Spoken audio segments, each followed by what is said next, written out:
सबसे पहले तो सबसे प्यारी खबर क्या है, 0 दिन रह गए।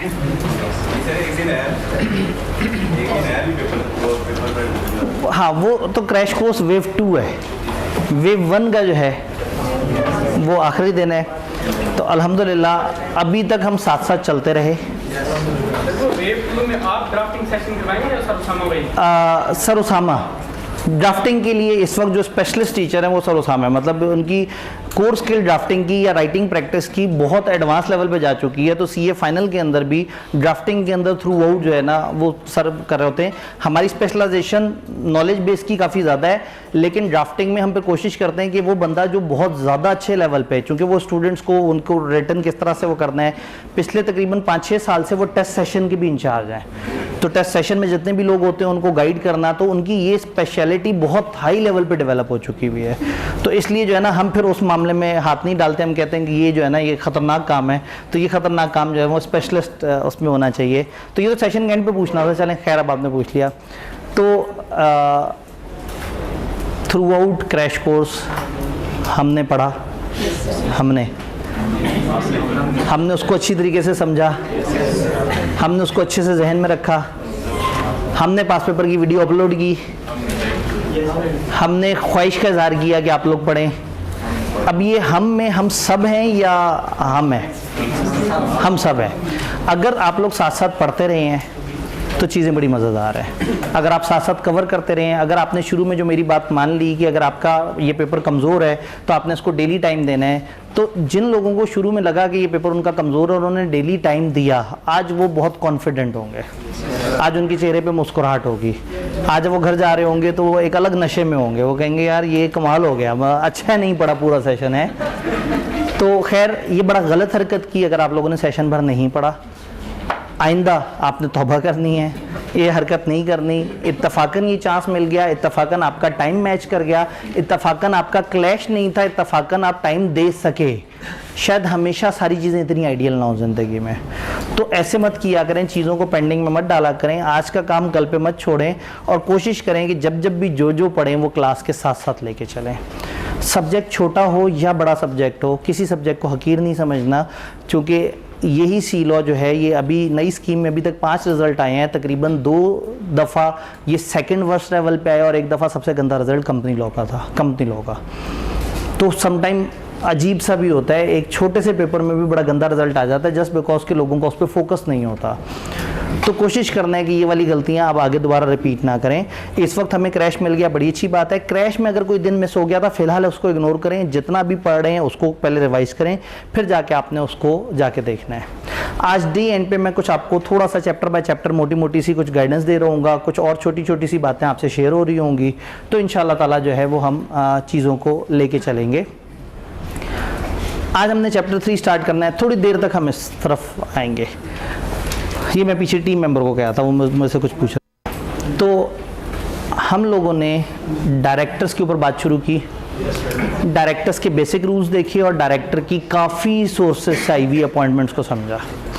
आज के 2 टारगेट हैं, बल्कि 3 टारगेट हैं। एक टारगेट ये है कि डायरेक्टर का रिमूवल, उसकी पावर्स, उसकी लाइबिलिटीज़, उसकी मीटिंग्स, और ये छोटे छोटे से रूल्स हमने देखने हैं डायरेक्टर के। जैसे मीटिंग नहीं थे छोटे छोटे से एरियाज़, वो फिर थोड़े बड़े थे, यहाँ बहुत छोटे छोटे से एरियाज़ हैं, एक आध जगह ज़्यादा बड़ी लिस्ट है पावर ड्यूटीज़ वगैरह में।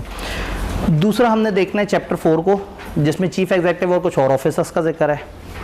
और तीसरा हमने देखना है कि अब हमने अगले मंथ किस तरह से तैयार करना है, टॉपिक्स को कैसे लेके चलना है, किन चीज़ों को कितनी वेटेज देनी है वगैरह वगैरह। तो हो जाए खतरों से टक्कर। डायरेक्टर को कैसे निकाला जा सकता है 1 और 3। जज़ाकल्लाह। सवाल ये कि क्या आप ही सीलों में भी थी थ्रू आउट? सीलों में कोई और खातून भी साथ होती थी, वो अब नहीं है। वो कब से गायब है? 3-4 दिन से गायब है। इसका मतलब है कि वो उनके हिस्से का इनाम गायब हो गया। और आपको तो अभी मैंने ऑडिट वाली क्लास में एक इनाम ये तो डबल इनाम ले जाएंगी, तो जो है ना कमाल हो जाएगा। तो फिर वो जो दूसरा इनाम वहाँ पे बताया था, कोई और तो नहीं कोई क्लेम करने वाला ऐसा जो कंपनी लॉ में यहाँ देर तक बैठा हो? नहीं, बस यही खातून है। ठीक है, असल में ये खातून ने ऑडिट की क्लास में भी यहाँ पे बैठी होती थी और काफ़ी हेल्प की है, और शायद इसी वजह से वो खातून हमें कंसिस्टेंट एंड तक नज़र आई हैं, वरना बी लॉ में कोई खातून जो है ना वो वहाँ तक नहीं पहुँच पाई अब उस तरह से कंसिस्टेंटली। तो इनको हमने एक क्लास में एक इनाम तो दे दिया, पिछली वाली में इनका जो एक कैफ का पेपर इन्होंने देना है वो एब्सोल्युटली फ्री हो चुका है, लेकिन हाँ, लेकिन चूँकि ये सीलों में भी नज़र आ रही हैं तो मैंने वहाँ इन्हें एक ऑप्शन दी थी 2 इनामों में से, तो फिर ये कैफ ख़त्म होने के बाद सी फैप के कोई से 2 पेपर एब्सोल्युटली यहाँ से आपके फ्री हैं, कोई से 2 पेपर। ठीक, तो ये जो है ना वो मतलब शायद पता नहीं सी फैप नज़र आ रहा है या नहीं आ रहा, इंशाल्लाह। मगर सर ये तो पहले बताना चाहिए था। तो असल में जो ओरिजिनल इनाम था वो ये था कि मैंने ये सोचा हुआ था कि जो यहाँ पे जिसने हेल्प किया होगा थ्रू आउट, उसको अगले सेशन में कोई सा एक पेपर एब्सोल्युटली फ्री हो जाएगा, अलॉन्ग विद सारे फीचर, उसकी किताब शताब जो भी उसमें मिलनी है वो भी मिले। और चूंकि इनको ऑलरेडी वो वाला इनाम मिल गया और इनका पेपर ही एक रहता है, तो इसलिए फिर अगला इनाम जो CA फाइनल लेवल का है वो फिर अब इनको वो भी मिल गया है। तो अब आपने जो है ना ये भी किसी टाइम पे मेरे से ईमेल पे एक दफ़ा राइटिंग में कंफर्म करवा लेना है, ताकि जिस टाइम पे आप वहाँ तक पहुँचें और आप वो वाले पेपर्स लें तो आप उसको वो कवर करवा सकें। ठीक है जी।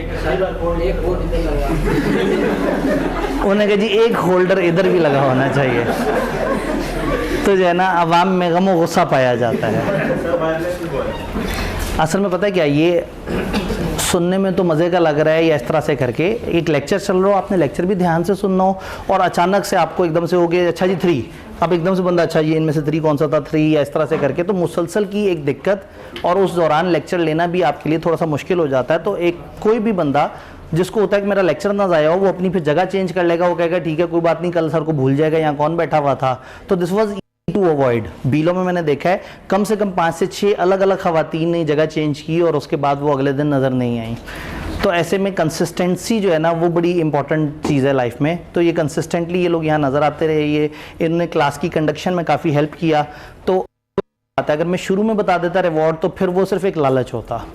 इस वक्त उन्होंने बगैर लालच के सिर्फ टीचर की रिस्पेक्ट में कि हाँ भाई टीचर ने कहा है कि आपको थोड़ा सा हेल्प करनी है, तो इन्होंने हेल्प किया, तो हमारे दिल में इनकी रिस्पेक्ट है और हमने उस रिस्पेक्ट को फाइनेंशियल टर्म्स में भी किसी हद तक वो किया है। इवन ये से ज़्यादा डिजर्व करती हैं, तो दुआ ये है कि इनका पेपर फॉर श्योर पास हो जाए इंशाल्लाह ताला। सबके लिए दुआ है, लेकिन ज़ाहिर है स्पेसिफिकली होता है ना, मतलब दुआओं के लिए हाथ उठाते हुए कुछ लोग जहन हैं, तो जब इन्होंने ज़रा ज़्यादा सर्व किया है तो हम इनके लिए स्पेसिफिकली दुआ करेंगे। तो एक ये रिवॉर्ड और एक फाइनेंशियल रिवॉर्ड, तो दोनों तरह से जो है ना इनका वो दीन और दुनिया जो है ना दोनों अल्लाह करे अच्छे चलते रहें। अब चलते हैं डायरेक्टर के रिमूवल की तरफ। डायरेक्टर कैसे कैसे जा सकता है?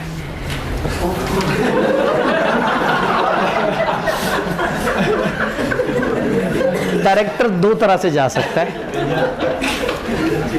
एक नाअहल हो जाए, एक निकाल दिया जाए। एक वो नाअहल हो जाए और एक निकाल दिया जाए। जी अब अगेन वाकई डायरेक्टर्स, हाँ पीछे ये पीछे वो बंदा आ रहा है जो निकाल रहा है, ठीक है सही है, बिल्कुल नजर आ गया। सर आप पिक्चर्स में भी बाइस लग रहे हैं। पिक्चर में क्या बाइस है? बाइस है कि उनकी पिक्चर अच्छी लगाई है, असल में मैंने ना लिख के सर्च किया गूगल पे दोनों बातें, कि वो इमरान खान की निकलते हुए की तस्वीर जिसमें हाथ में डायरी पकड़ी हुई थी और नवाज शरीफ की डिस्क्वालिफिकेशन के वक्त की तस्वीर। अब ये पीटीआई के मार्केटिंग विंग का कमाल है कि उन्होंने इंटरनेट पे इसकी इस तरह की तस्वीरें ज़्यादा भेजी हुई हैं, उसकी उस तरह की तस्वीरें ज़्यादा भेजी हुई हैं। तो मुझे ऐसे में उधर से मोहब्बत या इधर से मोहब्बत वाला मैंने इंतहाई अनबाइस तरीके से सर्च किया और जो 2 तस्वीरें आई मैंने वो यहाँ पे लगा दे।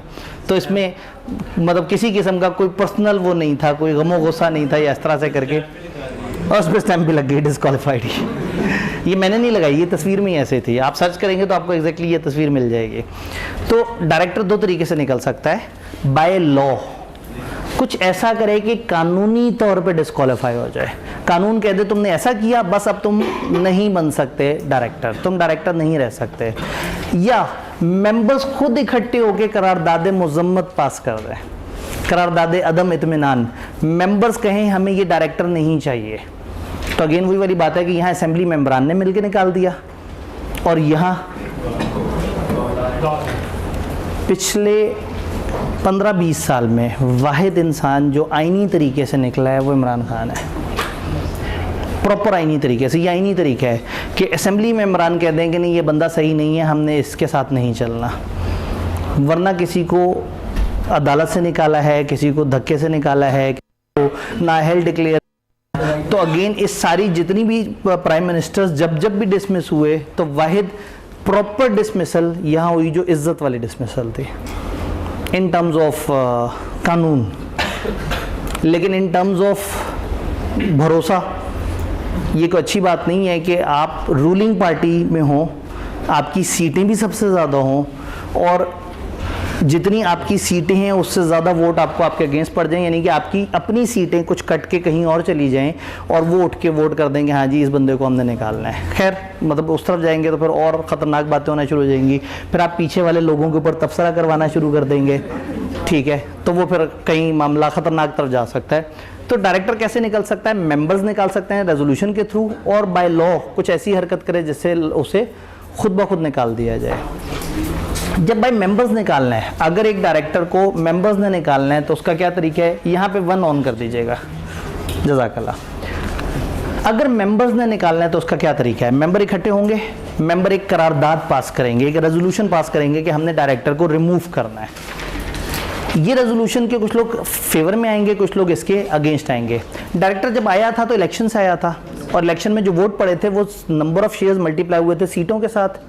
आज भी जो लोग वोट कर रहे होंगे तो इस वक्त भी उनके वोट मल्टीप्लाई उतनी ही सीटों के साथ होंगे जितने इलेक्शन वाले दिन थे, ताकि हम कंपेयर कर सकें। जब एक डायरेक्टर को लोग निकालने की बात कर रहे होंगे तो कुछ लोग चाहते होंगे डायरेक्टर ना जाए और कुछ चाहते होंगे, जो चाहते हैं डायरेक्टर चला जाए वो फेवर में वोट करेंगे और जो डायरेक्टर ना जाए अगेंस्ट वोट करेंगे। पहली दफ़ा लॉ ने ये नहीं बताया कि फेवर में कितने वोट आए तो रेजोल्यूशन पास होगी, बताया है अगर अगेंस्ट इतने वोट आ गए तो डायरेक्टर बच जाएगा। डायरेक्टर को बचने के लिए कितने वोट चाहिए? लॉ ने बेंचमार्क दिया हुआ है। अगर तो इलेक्टेड डायरेक्टर को निकाल रहे हैं तो वो जो सबसे कम वोटों से डायरेक्टर आया था, याद है? वो जो 5000 शेयर्स या 70,000 वोटों से आया था, तो इलेक्टेड डायरेक्टर ने अगर निकलना है तो उसको बचने के लिए उतने वोट भी मिल गए, वो बच जाएगा। अब अगर 15 लाख वोट ये कहते हैं कि निकालो और 80,000 वोट कहते हैं कि नहीं निकालो, तो नहीं निकाला जाएगा।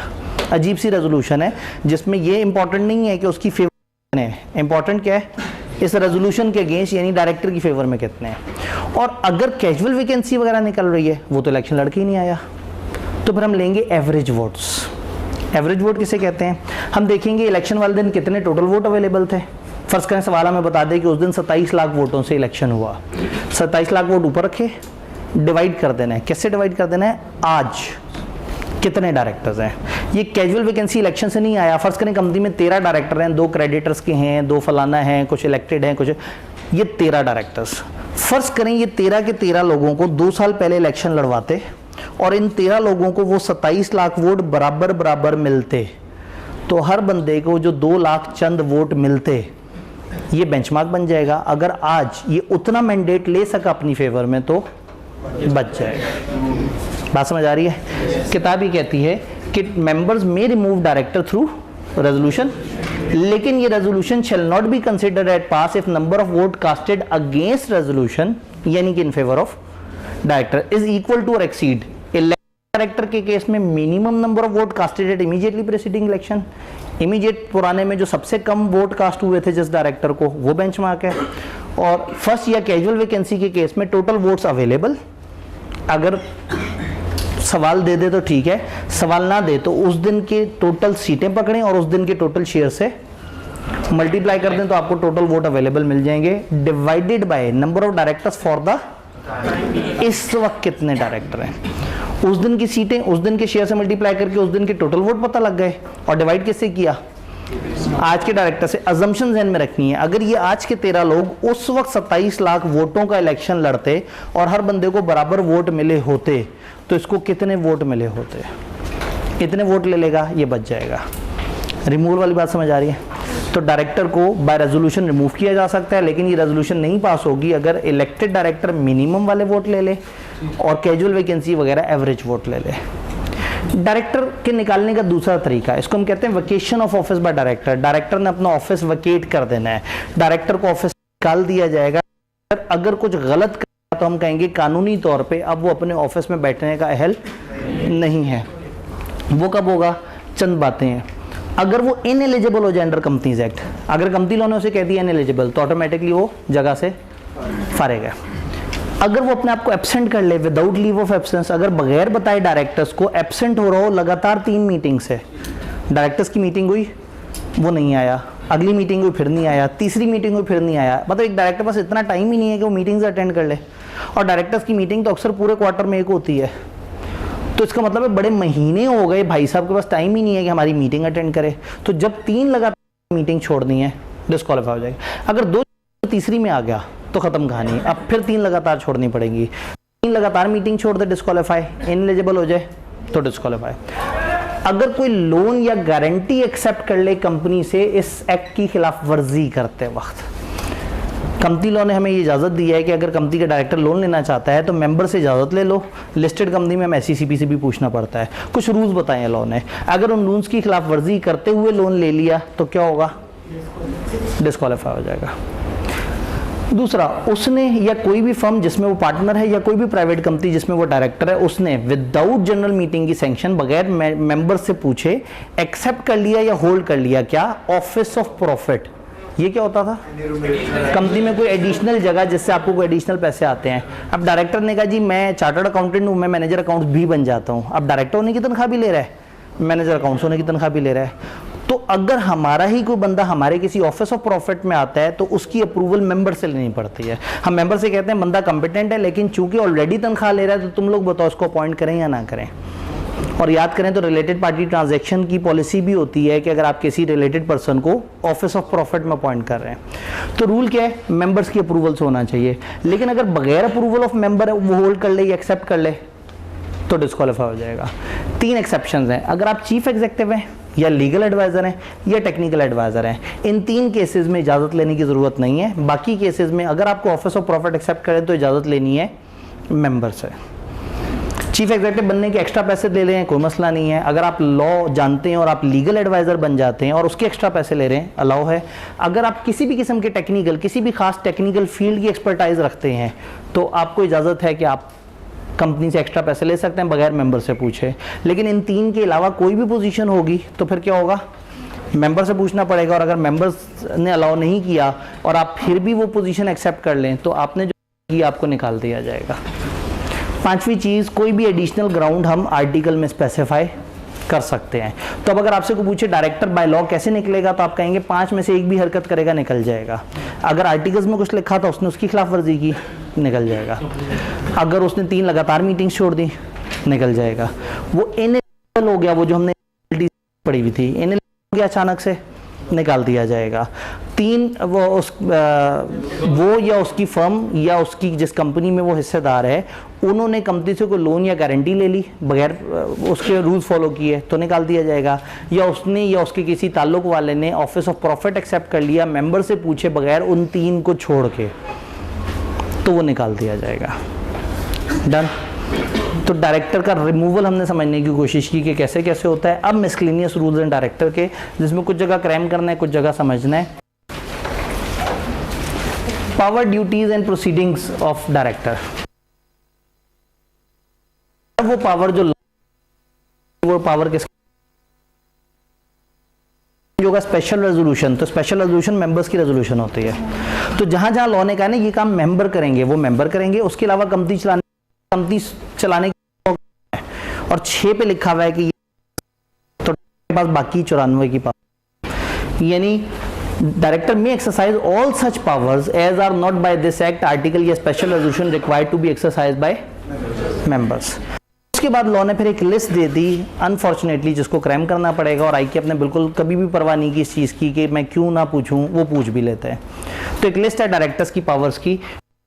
शेयर्स डिबेंचर्स इशू कर सकते हैं, मनी बोरो कर सकते हैं कंपनी के बिहाफ पे, लोन्स दे सकते हैं कंपनी के बिहाफ पे, कैपिटल एक्सपेंडिचर कर सकते हैं किसी सिंगल आइटम पे उतना जितना स्पेसिफाइड है, वो 1 मिलियन की लिमिट है। कंपनी के एसेट डिस्पोज ऑफ 100,000 तक अगर से ऊपर के करने हो तो डायरेक्टर्स की पावर है। किसी कंपनी को टेक ओवर करना हो, एनुअल या पीरियडिकल अकाउंट्स अप्रूव करने हो, बोनस देना हो, इंटरिम डिविडेंड देना हो, या किसी डायरेक्टर या फर्म को ऑथराइज करना हो कि कंपनी के साथ रिलेटेड पार्टी ट्रांजैक्शन करे, या बैड डेट्स को राइट ऑफ करना हो, या इन्वेंटरी को राइट ऑफ करना हो, या कोई और कंप्रोमाइज लीगल वगैरह को करना हो, तो एक लिस्ट सी किताब ने दे दी कि ये वो पावर्स हैं जो नॉर्मली डायरेक्टर्स, आपको याद करना पड़ेगा। जो डायरेक्टर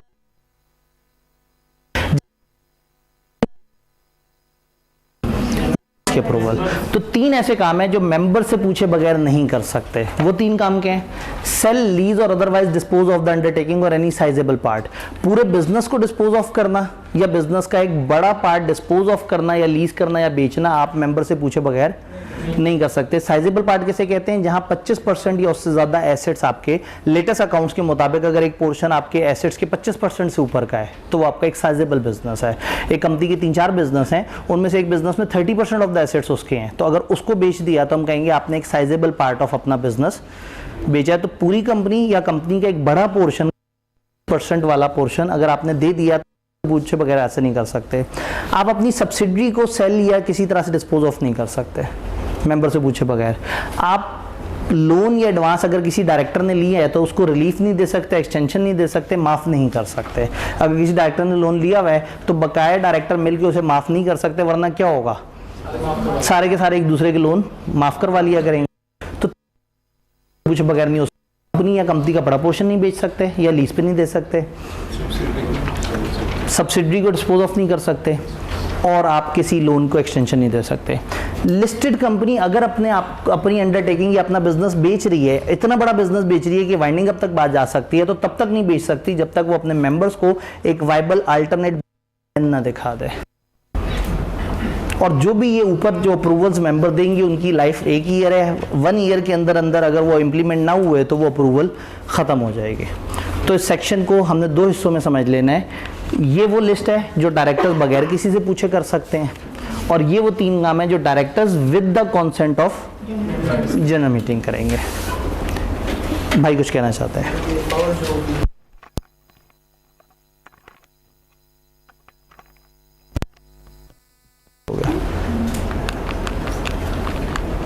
पीछे जाने से उसको इनकार है जी। 5 नंबर का क्वेश्चन है जो, अगर 5 नंबर का सवाल है, अब क्या करें?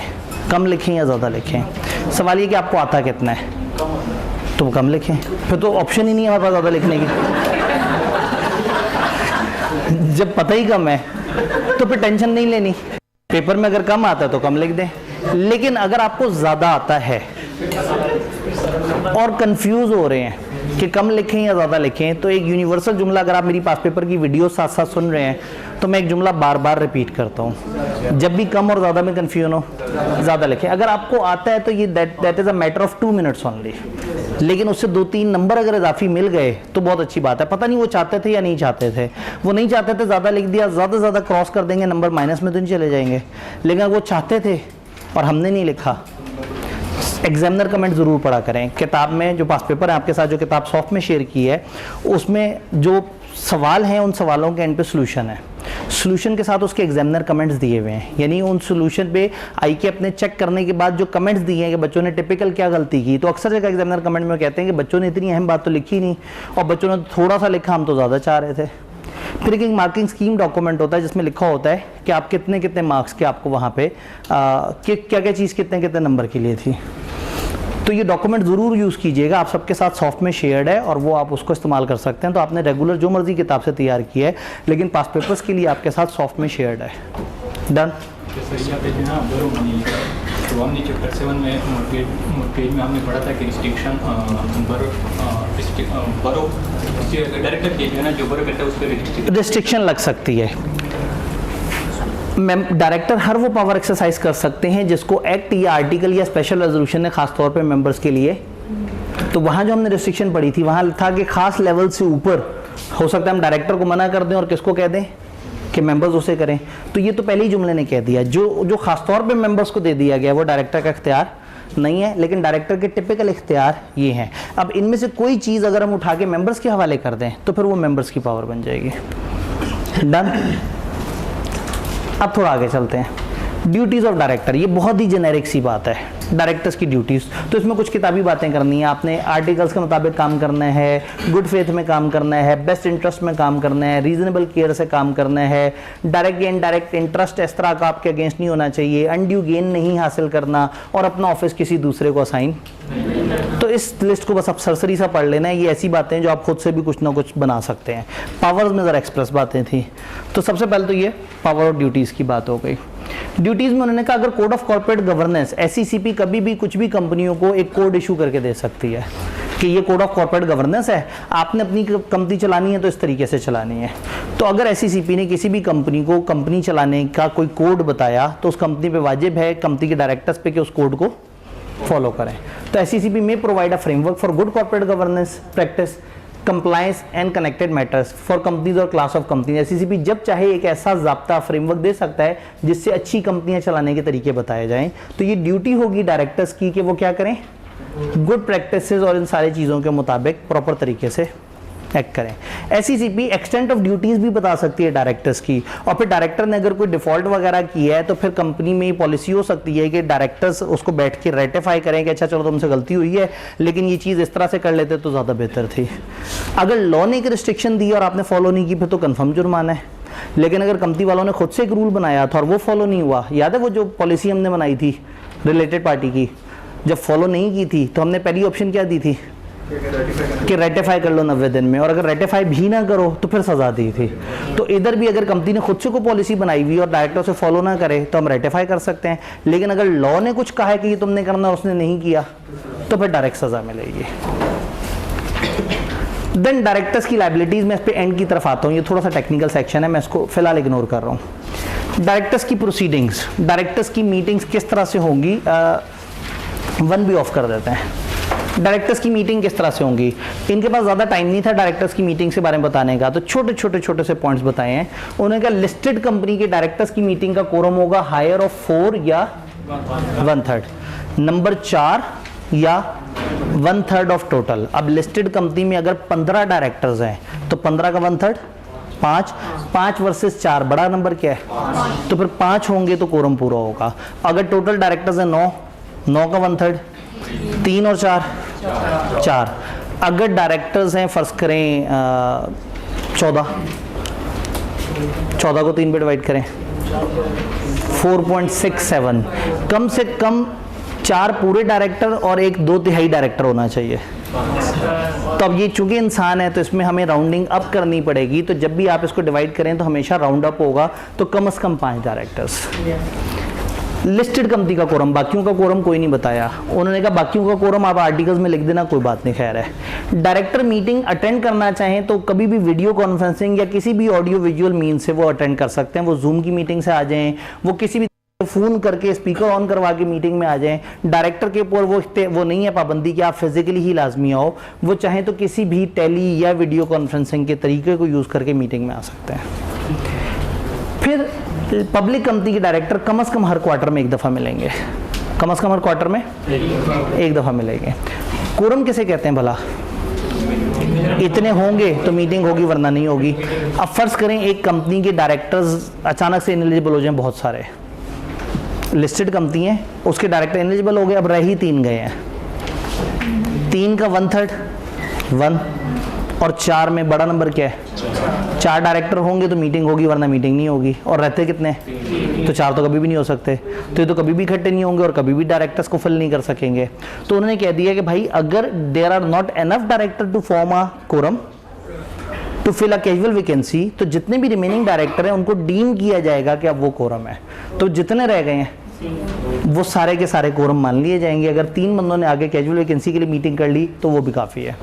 तो मीटिंग के बारे में हल्की सी बात की, लिस्टेड कंपनी को कोरम बताया, बाकी आर्टिकल्स में टेली वीडियो से अटेंड कर सकते हैं, और अगर डायरेक्टर्स उतने ना हो कि कोरम पूरा हो कैजुअल वैकेंसी पूरे करने के लिए, तो जितने हैं उससे से कोरम पूरा हो जाएगा। पब्लिक कंपनी के डायरेक्टर हर क्वार्टर में कम से कम 1 दफ़ा मिल लेंगे। मजीद मीटिंग के ऊपर उन्होंने क्या बताया, passing of resolution through circulation, ये वही सेक्शन है जो हमने पीछे पढ़ा था। वहाँ प्राइवेट कंपनी और 50 तक के मेंबर्स की कंपनी को ये पावर थी कि रेजोल्यूशन थ्रू सर्कुलेशन कर सकते हैं, वही सारे अल्फाज हैं। ये डायरेक्टर्स के पास हमेशा ये पावर होती है कि वो रेजोल्यूशन थ्रू सर्कुलेशन कर सकते हैं। डन। इसको सेक्शन के अल्फाज भी देखने की ज़रूरत नहीं है, वही अल्फाज कॉपी पेस्ट हुए हुए हैं। सर ये स्पेशल रेजोल्यूशन समझे जी, सवाल क्या ये स्पेशल रेजोल्यूशन मानी जाएगी? जवाब, स्पेशल रेजोल्यूशन सिर्फ मेंबर्स के लिए वर्ड इस्तेमाल होता है, डायरेक्टर में स्पेशल रेजोल्यूशन का वर्ड इस्तेमाल नहीं होता। ये मेंबर्स की ऑर्डिनरी रेजोल्यूशन होती है या स्पेशल होती है। डायरेक्टर्स अपने फैसले हमेशा सिंपल मेजॉरिटी से करते हैं। अगर लॉ किसी जगह बता दे कि उतनी अक्सरियत चाहिए तो वो चाहिए होगी, अदरवाइज हमेशा ही अपने फैसले कैसे करेंगे? सिंपल मेजॉरिटी से। Then record of resolution and meeting के मिनट्स, तकरीबन वही मीटिंग के मिनट्स वाला सेक्शन जो हम लोगों ने मेंबर्स में पढ़ा था, बस फ़र्क ये है कि वो 20 साल के लिए संभाल के रखने होते थे, ये 10 साल तक के लिए संभाल के रखने हैं। फ़र्क ये होता था कि वहाँ मेंबर्स को मिनट्स नहीं मिलते थे, जो मांगता था 7 दिन के अंदर उसे मिलते थे। यहाँ डायरेक्टर्स को खुद ही से मीटिंग के मिनट्स 14 दिनों के अंदर मिल जाएंगे। वहाँ मीटिंग के 7 दिन से पहले पहले मांग नहीं सकते थे, और मांगने के कितने दिन में मिलते थे? तो 7 जमा 7, तो यहाँ बगैर मांगे 14 दिनों में आपको आपके मीटिंग के मिनट्स मिल जाएंगे। तो ये सेक्शन और जो पिछला सेक्शन है ये हमें अलग से याद करने की ज़रूरत नहीं है, इसका सिर्फ एक आध डिफरेंस नोट कर लें, बाकी ये दोनों सेक्शन हम लोगों ने मीटिंग में पढ़े हुए हैं। छोटे छोटे से सेक्शन, डायरेक्टर की रिम्यूनरेशन पे रिस्ट्रिक्शन। एक डायरेक्टर को कोई भी इजाफी काम करने के लिए या कोई भी मीटिंग अटेंड करने के लिए हम कितने पैसे दे सकते हैं? जवाब ये है कि जो आर्टिकल्स में लिखा हो। कोई भी एक्स्ट्रा सर्विसेज अगर डायरेक्टर परफॉर्म कर रहा है, इंक्लूडिंग अगर वो चेयरमैन का ऑफिस होल्ड कर रहा है, तो जो डायरेक्टर्स या जनरल मीटिंग ने इन अकॉर्डेंस विद आर्टिकल्स तय की होगी पॉलिसी, उसके मुताबिक पैसे मिलेंगे।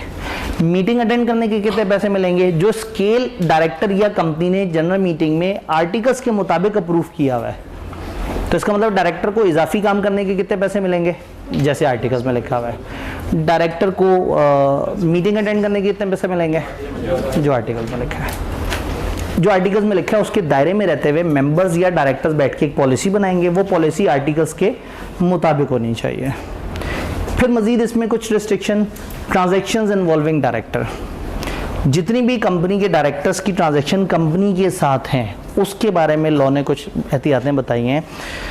जो डायरेक्टर की कंपनी के साथ कैश ट्रांजैक्शन होनी चाहिए, बड़ा मजाकिया सा रूल है, वो कैश में नहीं होनी चाहिए। जो डायरेक्टर की कंपनी से कैश ट्रांजैक्शन है वो कैश में यानी बैंकिंग चैनल से होनी चाहिए। अगर डायरेक्टर को कंपनी ने पैसे देने हैं या उससे पैसे लेने हैं तो उसे पैकेट में पैसे नहीं देंगे या पैकेट में उससे पैसे नहीं लेंगे, वो हमेशा बैंकिंग चैनल से, बैंक के थ्रू रूट करके, इलेक्ट्रॉनिक ट्रांसफर करके, के थ्रू ट्रांसफर करके। तो डायरेक्टर के साथ जो ट्रांजैक्शन है वो बैंकिंग चैनल से होगी। और जो नॉन कैश ट्रांजैक्शन है उसमें फिर ये है कि डायरेक्टर ने कहा ये मेरी गाड़ी पकड़ो, मुझे इतने 1000 शेयर्स दे दो, गाड़ी खटारा और शेयर्स मांग लिए उसने। तो रूल ये है कि मेंबर्स के सामने हम वो कॉन्ट्रैक्ट रखेंगे जिसमें डायरेक्टर के साथ हमारी नॉन कैश ट्रांजैक्शन हो रही है। उस एसेट की वैल्यूएशन इंडिपेंडेंट वैल्यूअर से करवाएंगे, वो वैल्यूएशन शेयर होल्डर्स को दिखाएंगे। अगर शेयर होल्डर्स ने ओके कर दिया तो हम डायरेक्टर के साथ वो ट्रांजैक्शन करेंगे, वरना वो ट्रांजैक्शन नहीं करेंगे। किताब से पूछते हैं, cash transaction, company shall ensure transaction with directors are conducted only through, ये बात समझ आई? Non cash transaction unless prior approval किसी रेजोल्यूशन, जनरल मीटिंग वगैरह से ना ली हो, डायरेक्टर ऑफ कंपनी या होल्डिंग या सब से connected acquire or is to acquire asset for consideration other than cash from the company या asset for consideration other than cash from such, वो डायरेक्टर या उसका कनेक्टेड बंदा कंपनी से या उनसे सूरतों में जब तक prior approval resolution of general meeting से आपने नहीं ले ली तब तक ये काम नहीं होगा। जो नोटिस देंगे आप रेजोल्यूशन का उसमें पर्टिकुलर ऑफ अरेंजमेंट होंगे और वैल्यू ऑफ एसेट जिसमें आपने एक प्रॉपर रजिस्टर्ड वैल्यू से उसकी वैल्यूएशन करवाई होगी। आप मेंबर्स को दिखाएंगे कि हमारा डायरेक्टर हमारे साथ ये नॉन कैश ट्रांजैक्शन करना चाह रहा है, ये देख लो क्या आप लोग इजाज़त देते हो कि हम उसे इजाज़त दें। बात समझ आई? छोटे छोटे से बहुत सारे से रूल्स हैं और बस हमने इसको पढ़ते चले जाना है। हमें डायरेक्टर्स की टाइप और रिमूवल समझ आ गया है। अब छोटे छोटे से पॉइंट्स हैं। डायरेक्टर का लोन, किसी डायरेक्टर को लोन देना खतरनाक है। कंपनी का पैसा अगर कंपनी अपने कामों पे लगाएगी तो कंपनी को अच्छे प्रॉफिट्स होंगे, और कंपनी ने पता लगा 3 करोड़ उठा के अपने डायरेक्टर को लोन दे दिया, पैसा ब्लॉक हो गया और डायरेक्टर पैसे वापस नहीं करेगा तो किसी एम्प्लॉई में ज़रूरत है कि वो उससे पूछे, फिर डायरेक्टर उसमें रिलैक्सेशन भी मांग रहा होगा, 100 और तरह के मसले। तो अगर लॉ कहते हैं कि डायरेक्टर को लोन देना मना है तो भी गलत है। क्योंकि हो सकता है कि डायरेक्टर ने कंपनी के लिए बहुत ज़बरदस्त काम किया हो, बड़ी मेहनत से दिन रात लगन से काम किया हो, कंपनी को कहाँ से कहाँ पहुँचाया, और आज बेचारे को 2 करोड़ की ज़रूरत पड़ी है तो कंपनी ने आंखें फेर ली, तो फंस गए हम। टोटका ये निकाला कि मेंबर्स के सामने रख देंगे सिचुएशन, अगर मेंबर्स मान गए तो हम डायरेक्टर को लोन दे देंगे। तो company is not allowed without approval of member कि वो किसी भी किस्म की फाइनेंशियल फैसिलिटी डायरेक्टर को दे, कंपनी के डायरेक्टर को या होल्डिंग के या उनके किसी रिश्तेदार को किसी भी किस्म की गारंटी या सिक्योरिटी, ना लोन ना गारंटी सिक्योरिटी दे सकते हैं जब तक मेंबर्स मान ना जाएं। और लिस्टेड कंपनीज के केस में SECP के अप्रूवल भी चाहिए। हाँ, अगर कंपनी का काम धंधा इसी तरह का है, अगर कंपनी का बिजनेस ही लोन लेना देना है, कंपनी है ही बैंकिंग कंपनी, तो वो तो पूरी दुनिया दे रही है, फिर डायरेक्टर ने भी लोन ले लिया तो कोई दिक्कत नहीं है। अदरवाइज अगर एक कंपनी का डायरेक्टर ही कंपनी से लोन लेगा तो रूल क्या है, मेंबर से पूछेंगे, और अगर लिस्टेड कंपनी है तो मेंबर से भी पूछेंगे और SECP से भी पूछेंगे। ये वो रूल्स हैं। अगर इसकी खिलाफ वर्जी करते हुए किसी को लोन दे दिया वो डिस्क्वालीफाई हो जाएगा। बात समझ आ रही है?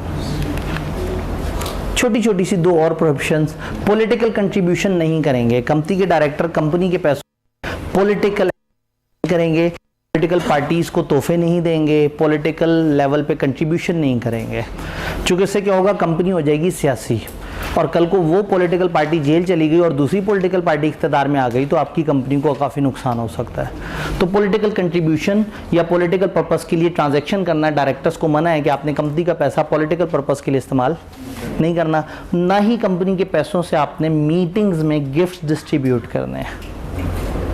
जब मेंबर्स मीटिंग में आएंगे तो आपने उनको गिफ्ट नहीं देने। पुराने ज़माने में होता था कि मेंबर्स आते थे, वो मीटिंग अटेंड करते थे, उनको बड़े अच्छे अच्छे गिफ्ट मिलते थे, वो कहते थे यार ये बहुत अच्छे डायरेक्टर्स हैं, ये हमें जाते जाते गिफ्ट देते हैं, हमने आइंदा इन्हीं को वोट देना है। आप ही के पैसे से आपको ही गिफ्ट दे दिया और अगली दफ़ा आप ही से वोट ले लिए। ये तो ऐसे ही हो गया जैसे लैपटॉप तकसीम कर दें, घर तकसीम कर दें, लोन तकसीम कर दें, राशन तकसीम कर दें, तो होगा ये कि लोगों की ही पैसा लोगों पे वापस कर दिया और लोगों के दिल में घर कर लिया कि ये तो बड़े अच्छे लोग हैं, हम अगली दफ़ा इन्हें वोट देंगे। तो उन्होंने कहा company is not allowed to distribute gifts in any form to its member in its meeting में किसी भी किस्म का कोई भी गिफ्ट देना मना है। इस पे SECP का एक बड़ा सख्त सर्कुलर आया है, वो कहते हैं gifts includes refreshment and take aways. Meeting में खाना भी नहीं खिलाना, मीटिंग में बॉक्सेस भी नहीं देने घर ले जाने के लिए, क्योंकि उन्हें लगता है कि ये कौम कीमे वाले नान से या बिरयानी से अचानक से बिक सकती है। एक सेक्शन हमारा रह गया था, liability of directors. Liability of director जी, पहले लाइट ऑन कर देते हैं, फिर एक दफ़ा इसको। लायबिलिटी ऑफ डायरेक्टर्स, एक डायरेक्टर की जो लायबिलिटीज लॉ ने उसके जिम्मे लगाई हैं, हम किसी किस्म का रेजोल्यूशन पास करके, कोई एग्रीमेंट करके, कोई कॉन्ट्रैक्ट करके, किसी भी तरीके से डायरेक्टर को मिलने वाली लायबिलिटी उससे माइनस नहीं कर सकते। जो लॉ ने कह दिया कि ये करने पे डायरेक्टर को इतना जुर्माना, जो लॉ ने कह दिया ये करने पे डायरेक्टर को इतना जुर्माना, वो उसे पड़ेगा। किसी डायरेक्टर को उसकी लायबिलिटी से एग्जेम्प्ट नहीं किया जा सकता। 2 एग्जेम्पशंस है, 2 एक्सेप्शंस है। एक एक्सेप्शन है नॉन एग्जेक्टिव डायरेक्टर। आप कहेंगे सर ये क्या चीज़ है? डायरेक्टर्स की जो किस्में उस दिन हमने पढ़ी थी, हमने उसमें से एक कैटेगरी नहीं पढ़ी थी, non executive director. Non executive director independent director जो है तकरीबन उसकी तरह के होते हैं। इंडिपेंडेंट डायरेक्टर उनकी किस्म है। नॉन एग्जेक्टिव डायरेक्टर्स वो तमाम डायरेक्टर हैं जो डे टू डे अफेयर्स नहीं देखते, हर वक्त बैठे नहीं होते, तनख्वाहें नहीं ले रहे होते, वो सिर्फ मीटिंग वाले दिन आते हैं, मीटिंग अटेंड करते हैं, अपना ओपिनियन देते हैं, मीटिंग की फ़ीस लेते हैं और चले जाते हैं। उनमें से जो ऐसे इंडिपेंडेंट हो जिनका दूर दूर तक ताल्लुक ना हो, वो इंडिपेंडेंट हैं, और जो अदर देन इंडिपेंडेंट है वो कहलाते हैं नॉन एग्जेक्टिव। तो आपके जितने भी डायरेक्टर ना इलेक्शन से आए, क्रेडिटर्स की तरफ से आए, कहीं से भी आए, उनकी 2 कैटेगरीज हो सकती हैं, या वो एग्जेक्टिव्स हो सकते हैं या नॉन एग्जेक्टिव। एग्जेक्टिव तनख्वाह वाले डायरेक्टर्स जो हर वक्त 9 to 5 बैठे हुए हैं, डे टू डे कंपनी के अफेयर्स देख रहे हैं, और नॉन एग्जेक्टिव्स वो जो सिर्फ मीटिंग वाले दिन आ रहे हैं, मीटिंग अटेंड कर रहे हैं, जैसे क्रेडिटर्स वाले हैं, ये सिर्फ मीटिंग वाले दिन आते हैं, हर वक्त नहीं बैठे होते। तो जो मीटिंग वाले दिन आए, सिर्फ मीटिंग अटेंड करें और अपना मशवरा दें और चले जाएं, ये कहलाते हैं नॉन एग्जेक्टिव डायरेक्टर्स। अभी थोड़ी पहले हमने बात की डायरेक्टर को उसकी लायबिलिटी से वेवर नहीं मिल सकता, लेकिन एक्सेप्शन है अगर नॉन एग्जेक्टिव या इंडिपेंडेंट डायरेक्टर्स ये साबित कर दें कि जो मामला हुआ है उसमें उनका कोई रोल नहीं था, और चूंकि वो हर वक्त नहीं बैठे हुए थे तो उनका कसूर नहीं है। तो अगर वो मीटिंग के प्रोसीजर्स या मिनट से साबित कर दें कि उन्होंने मीटिंग में उसके बारे में जो बात थी उस पर राय शाय क्या दी थी, और अगर वो कह दें कि एग्जीक्यूशन के वक्त मैं शामिल नहीं था, तो उनकी बचत हो सकती है। किसको बचत मिलेगी? नॉन एग्जेक्टिव डायरेक्टर या इंडिपेंडेंट डायरेक्टर। दूसरी एक्सेप्शन क्या है? दूसरी एक्सेप्शन ये है कि अगर एक डायरेक्टर के ऊपर लीगल केस हो गया, रूल क्या है? रूल ये है कि डायरेक्टर को मिलने वाली कोई भी लायबिलिटी हम एग्जेम्प्ट नहीं कर सकते, और अगर डायरेक्टर को कहीं पैसे देने पड़ जाएं तो कंपनी इंडेमनीफाई नहीं करेगी कि तुम्हें नुकसान हुआ था, जुर्माना हुआ था 5 मिलियन का, ये लो हमसे पकड़ो 5 मिलियन। आप उसको ऐसे नहीं फेवर दे सकते। लेकिन अगर डायरेक्टर पे एक लीगल केस हुआ और डायरेक्टर साबित हो गया कि डायरेक्टर गिल्टी नहीं था और उसकी फेवर में डिसीजन आ गया, अब अगर डायरेक्टर को कोई भी लीगल खर्चा या कोई भी नुकसान उठा उस केस की वजह से कंपनी को डिफेंड करते करते, तो कंपनी फिर उसको कंपनसेट करेगी। किताब की तरफ आते हैं 1.3 जज़ाकल्लाह। Liabilities of director. कोई भी प्रोविजन आर्टिकल्स में या contract with company shall be void, ऐसी कोई भी प्रोविजन वॉइड होगी दैट इज एग्जेम्प्टिंग कोई भी ऑफिसर या ऑडिटर या कोई भी इस तरह से, और डायरेक्टर ऑफिसर के अंदर आ जाता है, और indemnifying him against any liability that would otherwise attach to him in respect of any negligence, default, breach of duty, breach of trust of which he may guilty in relation to the company में किसी भी जगह कोई duty का गफलत, कोई breach, कोई गड़बड़, कुछ भी उसने किया, तो कोई भी कॉन्ट्रैक्ट कंपनी डायरेक्टर के साथ नहीं कर सकती जो उसको एग्जेम्प्ट कर दे या उसको बाद में खर्चा वापस कर दे। एक्सेप्शन क्या है? कंपनी में indemnify any such person against any liability incurred by him in defending any proceeding, कोई भी लीगल केस सिविल हो या criminal, in which judgement is given in his favour और ही इज नॉट। तो जहां वो साबित हो जाए हक पे, वहां का उसका खर्चा दिया जा सकता है, लेकिन जहां साबित हो कि उसने गलत किया तो कंपनी उसको किसी किस्म की सपोर्ट नहीं करेगी। दूसरा, इंडिपेंडेंट और नॉन एग्जेक्टिव डायरेक्टर को प्रोटेक्शन क्या है? लिस्टेड कंपनियों में और पब्लिक सेक्टर कंपनियों में एक इंडिपेंडेंट डायरेक्टर और non executive director shall be held liable only for such act or omission which had occurred with his knowledge, जो उसकी नॉलेज से हुआ है। ये कैसे पता लगेगा? Attributable through board process and with his consent और इन्वॉल्वमेंट और where he has not acted. जहां साबित हो जाए वो इन्वॉल्व था, जहां साबित हो जाए उसने ध्यान नहीं किया, जहां साबित हो जाए हमें बोर्ड के प्रोसेस, मीटिंग के मिनट्स और उन सारी चीज़ों से कि वो इन्वॉल्व था या उसने खास तौर पे एहतियात नहीं की, वहां तो वो लायबल है। लेकिन जो उसकी गैर मौजूदगी में उसे पता ही नहीं और बाकी डायरेक्टर्स ने गड़बड़ कर दी, फॉर एग्जाम्पल प्रोस्पेक्टस में झूठ बोल दिया और इसने वो मीटिंग अटेंड नहीं की थी और जाहिर है इसने कोई जुर्म नहीं किया, मीटिंग आप कभी कभार छोड़ भी सकते हैं। तो अगर साबित हो जाए कि ये नॉन एग्जेक्टिव या इंडिपेंडेंट डायरेक्टर इन्वॉल्व नहीं था उस हरकत में, तो फिर इनको बचत होगी। डन। नॉन एग्जेक्टिव डायरेक्टर किसे कहते हैं उसकी वो पीछे हमारी एक डेफिनेशन रहती है।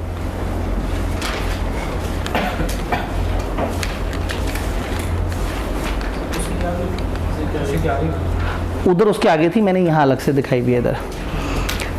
इस सेक्शन के मुताबिक, सिर्फ इस सेक्शन के मुताबिक जो आपने अभी पढ़ा, नॉन एग्जेक्टिव डायरेक्टर कैसे कहते हैं? That is not from among the adjective management team and may not be.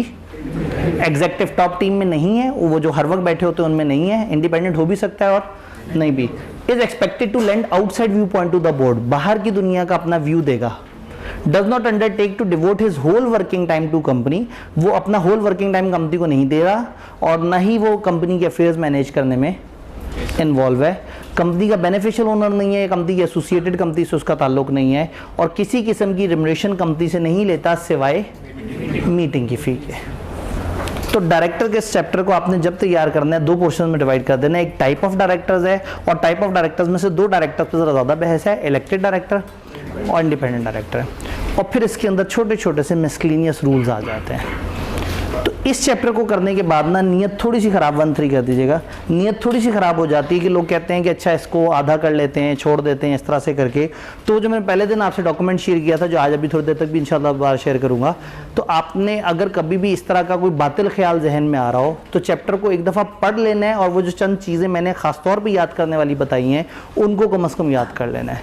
क्योंकि इस चैप्टर तक आते आते लोग थक जाते हैं और फिर उनको होता है कि चलो इसमें से थोड़ी डंडी मार लेते हैं, लेकिन चैप्टर इंपॉर्टेंट है। ICAP यहाँ से सवाल अच्छे खासे बनाता है। यानी हमारे पास पास पेपर्स जितने भी चैप्टर्स के हैं, शायद सबसे ज़्यादा आपको पास पेपर इस चैप्टर के एंड पे नज़र आएंगे। हम चैप्टर 4 की तरफ चलते हैं। आज का हमारा सेकंड लास्ट टारगेट 1 बल्कि 3, हाँ 1 ऑन कर रहा है। Chief executive and other officer, women empowerment यहाँ पे जो है ना नज़र आ रही है, क्योंकि जगह जगह हम हमेशा जब भी चीफ एग्जीक्यूटिव या कोई भी टॉप पे बंदा दिखाते हैं तो उसको मेल जेंडर के तौर पे दिखाते हैं। तो यहाँ ये खातून चीफ एग्जीक्यूटिव है, हो सकता है चीफ एग्जीक्यूटिव और ये साथ वैसे ही खड़ी हुई हूँ तस्वीर बनाने के लिए। तो बहरहाल गालिबन ये तस्वीर ये शो कर रही है कि ये चीफ एग्जीक्यूटिव है। असल में chief executive and other officer है ना, तो इनमें से कोई एक चीफ एग्जीक्यूटिव होगा, कुछ और अदर ऑफिसर्स होंगे। तो this chapter is about chief executive and other officer. तो ख़वातीन को देख के ना मुझे वो एक लॉ में ना एक जोक है वो याद आ जाता है। वो जो हमने डायरेक्टर का वो सेक्शन नहीं पढ़ा था, director must be a natural person, वो पूरा सेक्शन नहीं लिखा हुआ किताब में। किताब में ना इन्होंने पहले लिखा है डायरेक्टर नेचुरल पर्सन होना चाहिए, फिर किताब में कुछ और रूल्स बताए। अचानक से ना एक टाइम पे SCCB को बड़ा जोश चढ़ा वुमेन एम्पावरमेंट का, और उन्होंने कहा जी ख़वातीन को बोर्ड में अच्छी नुमाइंदगी नहीं मिलती, तो उन्होंने एक रूल बना दिया कि लिस्टेड कंपनी में कम से कम एक फीमेल डायरेक्टर लाजमी होनी चाहिए, और फिर आगे जाकर उस तादाद को 2 कर दिया। अब ये सेक्शन उन्होंने कहीं फिट करना था, तो इन्होंने सोचा कहाँ बताएं, तो इसको उन्होंने कहा वहाँ बता देते हैं जहाँ डायरेक्टर्स के फीचर्स बता रहे हैं। तो जुमला कुछ इस तरह से बना कि director must be a natural person provided that come से कम एक खातून भी होनी चाहिए। तो वो ना जुमला बड़ा अजीब सा बन गया। तो वो ख़वातीन को एम्पावर करते करते वो जुमले को उन्होंने ना उसकी प्लेसमेंट इतनी अजीब सी कर दी। तो मैं अक्सर वो जब CA फाइनल में वो सेक्शन डिस्कस कर रहा होता हूँ तो वो ख़वातीन कहती हैं कि सर ये क्या किया लॉ ने हमारे साथ। तो जो डायरेक्टर वो क्या होना चाहिए, director must be natural person provided that come से कम एक फीमेल भी होनी चाहिए। तो मतलब वो शायद उसको नेचुरल नहीं सुपर नेचुरल ह्यूमन बीइंग उन्होंने कंसिडर किया। तो वो बहरहाल मतलब ना उसकी प्लेसमेंट की वजह से अचानक से वो जोक याद आया तस्वीर को देख के ना कि वो मतलब तो डायरेक्टर नेचुरल पर्सन होने चाहिए, लेकिन कभी कभी ऐसा हो सकता है कि उसमें फीमेल भी हो। लो जी, अब जो है ना ये क्लिप निकलेगा और जो है ना ख़वातीन ने, लेकिन मैं साबित कर दूंगा कि देखें जी मैंने चीफ एग्जीक्यूटिव बनाया हुआ खातून को, ठीक है। ये देखें ये बाबा जी एज में भी ज़्यादा हैं लेकिन ये बैठे हुए हैं, और ये जो है चीफ एग्जीक्यूटिव इस वक्त लीड कर रहे हैं, या फिर ये होगी चीफ एग्जीक्यूटिव, पता नहीं व्हाट्सएवर, ये चेयरपर्सन होगी, चेयर पे बैठी है। अच्छा जी, मैंने चेयरपर्सन बोला, चेयरमैन क्यों नहीं बोला? कॉमन ज़बान में अगर एक मर्द चेयरमैन है तो चेयरमैन बोलते हैं, एक फीमेल चेयरमैन है तो चेयरपर्सन बोलते हैं कॉमन ज़बान में। लॉ अंधा होता है, यहाँ फीमेल को भी चेयरमैन बोला जाता है। तो ये जहन में रखना है कि जो यहाँ चेयरमैन अगर हम कह रहे हैं ना चीफ एग्जीक्यूटिव अदर ऑफिसर, उसमें हम चेयरमैन बोलेंगे तो फीमेल के लिए भी हम चेयरमैन ही बोलेंगे। तो कानून जो है वो कानून इस तरह की बातें करता है, तो उसमें ऑफेंसिव फील नहीं करना। बस वो अचानक से वो याद आ गया तो मतलब सेक्शन का जिक्र कर दिया कि सेक्शन उन्होंने बड़े अजीब तरीके से वो किया है। ये बहरहाल अनफॉर्चुनेटली हमारे माशरे की हकीकत है। ख़वातीन एक ख़ास लेवल से ज़्यादा आगे जो टॉप लेयर्स ऑफ मैनेजमेंट या डायरेक्टर्स हैं वहाँ तक नहीं पहुँच रही होती। शायद कंपनी वालों को ऐसा लगता है कि वहाँ पे स्ट्रेस और चीज़ें इस तरह से हैं कि वो शायद उनके लिए हैंडल करना मुश्किल है। बट असल वजह ये है कि हमारा जो टॉप लेयर है वहाँ पे बहुत देसी इन्वायरमेंट होता है। मतलब फॉर एग्जांपल डायरेक्टर बैठ के बट कढ़ाई पे बैठ के मीटिंग कर रहे होते हैं और वहाँ बैठ के कंपनी के करोड़ों के फैसले कर रहे होते हैं। हमारा माहौल ना उस तरह से बहुत कॉर्पोरेट नहीं है। ये जो फिल्मों में मीटिंग्स नज़र आती है ना कि एक ओवल मेज़ है, उसके इर्द गिर्द लोग बैठे हुए हैं, सामने पानी की बोतल रखी हुई है, इतना डिसेंट इन्वायरमेंट नहीं है हमारा कॉर्पोरेट। मल्टीनेशनल में कहीं जाके इस तरह का माहौल नज़र आता है। अदरवाइज़ पाकिस्तान की 90% ज़्यादा कंपनियाँ सेठ कंपनियाँ हैं। तो एक ख़ास लेवल से ऊपर जो लोग ऑफिसर्स जा रहे होते हैं तो उसके बाद फिर माहौल देसी से देसी होता चला जाता है। तो वो ख़वातीन के लिए भी कंफर्टेबल माहौल नहीं होता, जिसकी वजह से हमारे कल्चर में ख़वातीन डायरेक्टर्स लेवल पे या चीफ एग्जीक्यूटिव लेवल पे बहुत कम जा पाती हैं। तो उसके पीछे एक ओरिजिनल रीज़न है। तो लॉ कोशिश ये कर रहा है कि ख़वातीन की एम्पावरमेंट हो, और यकीनन इसी इरादे से मैंने तस्वीर यहाँ लगाई है ताकि जो है ना अगर आगे मैंने कोई जोक बताया है तो उसके बाद अगर मैं उसको नलीफाई करना चाहूँ तो मैं कहूँगी देखें जी मैंने तो खातून को चीफ एग्जेक्टिव बना के दिखाया था। आगे चलते हैं, चीफ एग्जेक्टिव कौन है? ये फिर एक इंसान आ गया। ठीक, चीफ एग्जेक्टिव कौन है? अच्छा मैंने इंसान कहा, मत सॉरी ये एक फिर मर्द आ गया, वरना पर आप कहेंगे क्या मतलब वो इंसान नहीं है, वो तो सुपर नेचुरल है ना। तो अब यकीन माने सुपर नेचुरल का मतलब अच्छा होता है, तो पता नहीं कोई खातून मेरे से गुस्सा खा के बैठ जाएगी, इन्होंने हमें जो है ना गैर इंसान कह दिया, तो हमने इंसान से ऊपर सुपर नेचुरल यानी कि नॉर्मल से हट के कोई सुपर पावर के समझ, मतलब सुपर नेचुरल यानी कि जो पावर्स वाले वो नहीं होते, शक्तिमान, सुपरमैन, स्पाइडरमैन, उस तरह से। चलें जी, अब लोग खुद ही पता नहीं बातें कर करके खुश हो ही जा रहे हैं। आप समझ आया कि खवातीन की एम्पावरमेंट क्यों नहीं हो पाती? इस तरह के कुछ मजाक करने वाले तबके की वजह से। वापस इधर आते हैं, चीफ एग्जेक्टिव कौन है? यानी कि अभी ये जो चीफ एग्जेक्टिव और अदर ऑफिसर का चैप्टर है, इसमें हम सबसे ज़्यादा जिस पे बहस करेंगे वो है chief executive. Chief executive again ये तस्वीर जो शो कर रही है कि एक बंदा बिल्कुल ही टॉप पे बैठा हुआ है, हर चीज़ उसके नीचे है, सामने शतरंज के मोहरे हैं, चीज़ें वो प्लान कर रहा है और सारी चीज़ों को सोच रहा है, visionary, all in all head of the company, directors में से सबसे बड़ा। यानी कि chief executive is that person who is empowered with all the affairs of the company या substantially all of the affairs of the company. ये directors में से भी हो सकता है, डायरेक्टर से हटके भी हो सकता है, ये एम्प्लॉय भी हो सकता है, एम्प्लॉय नहीं भी हो सकता, ये कंपनी का ऑफिसर भी हो सकता है, कंपनी से बाहर का ऑफिसर भी हो सकता है। यानी कि एक कंपनी समटाइम दूसरी कंपनी की चीफ एग्जेक्टिव को तोड़ के ले आती है, समटाइम एक कंपनी अपने किसी एम्प्लॉय को अपग्रेड करके चीफ एग्जेक्टिव बना देती है, और समटाइम कंपनी अपने किसी डायरेक्टर को एम्पावर कर देते हैं कि तुम अब से चीफ एग्जेक्टिव हो। तो सबसे पहले इसकी डेफिनेशन है 3B, वो 1 भी ऑफ करना पड़ेगा। Chief executive in relation to a company, किसी कंपनी में चीफ एग्जेक्टिव किसे कहेंगे? एन इंडिविजुअल, इंडिविजुअल, ये कंपनी नहीं होगी, ये इंसान होगा।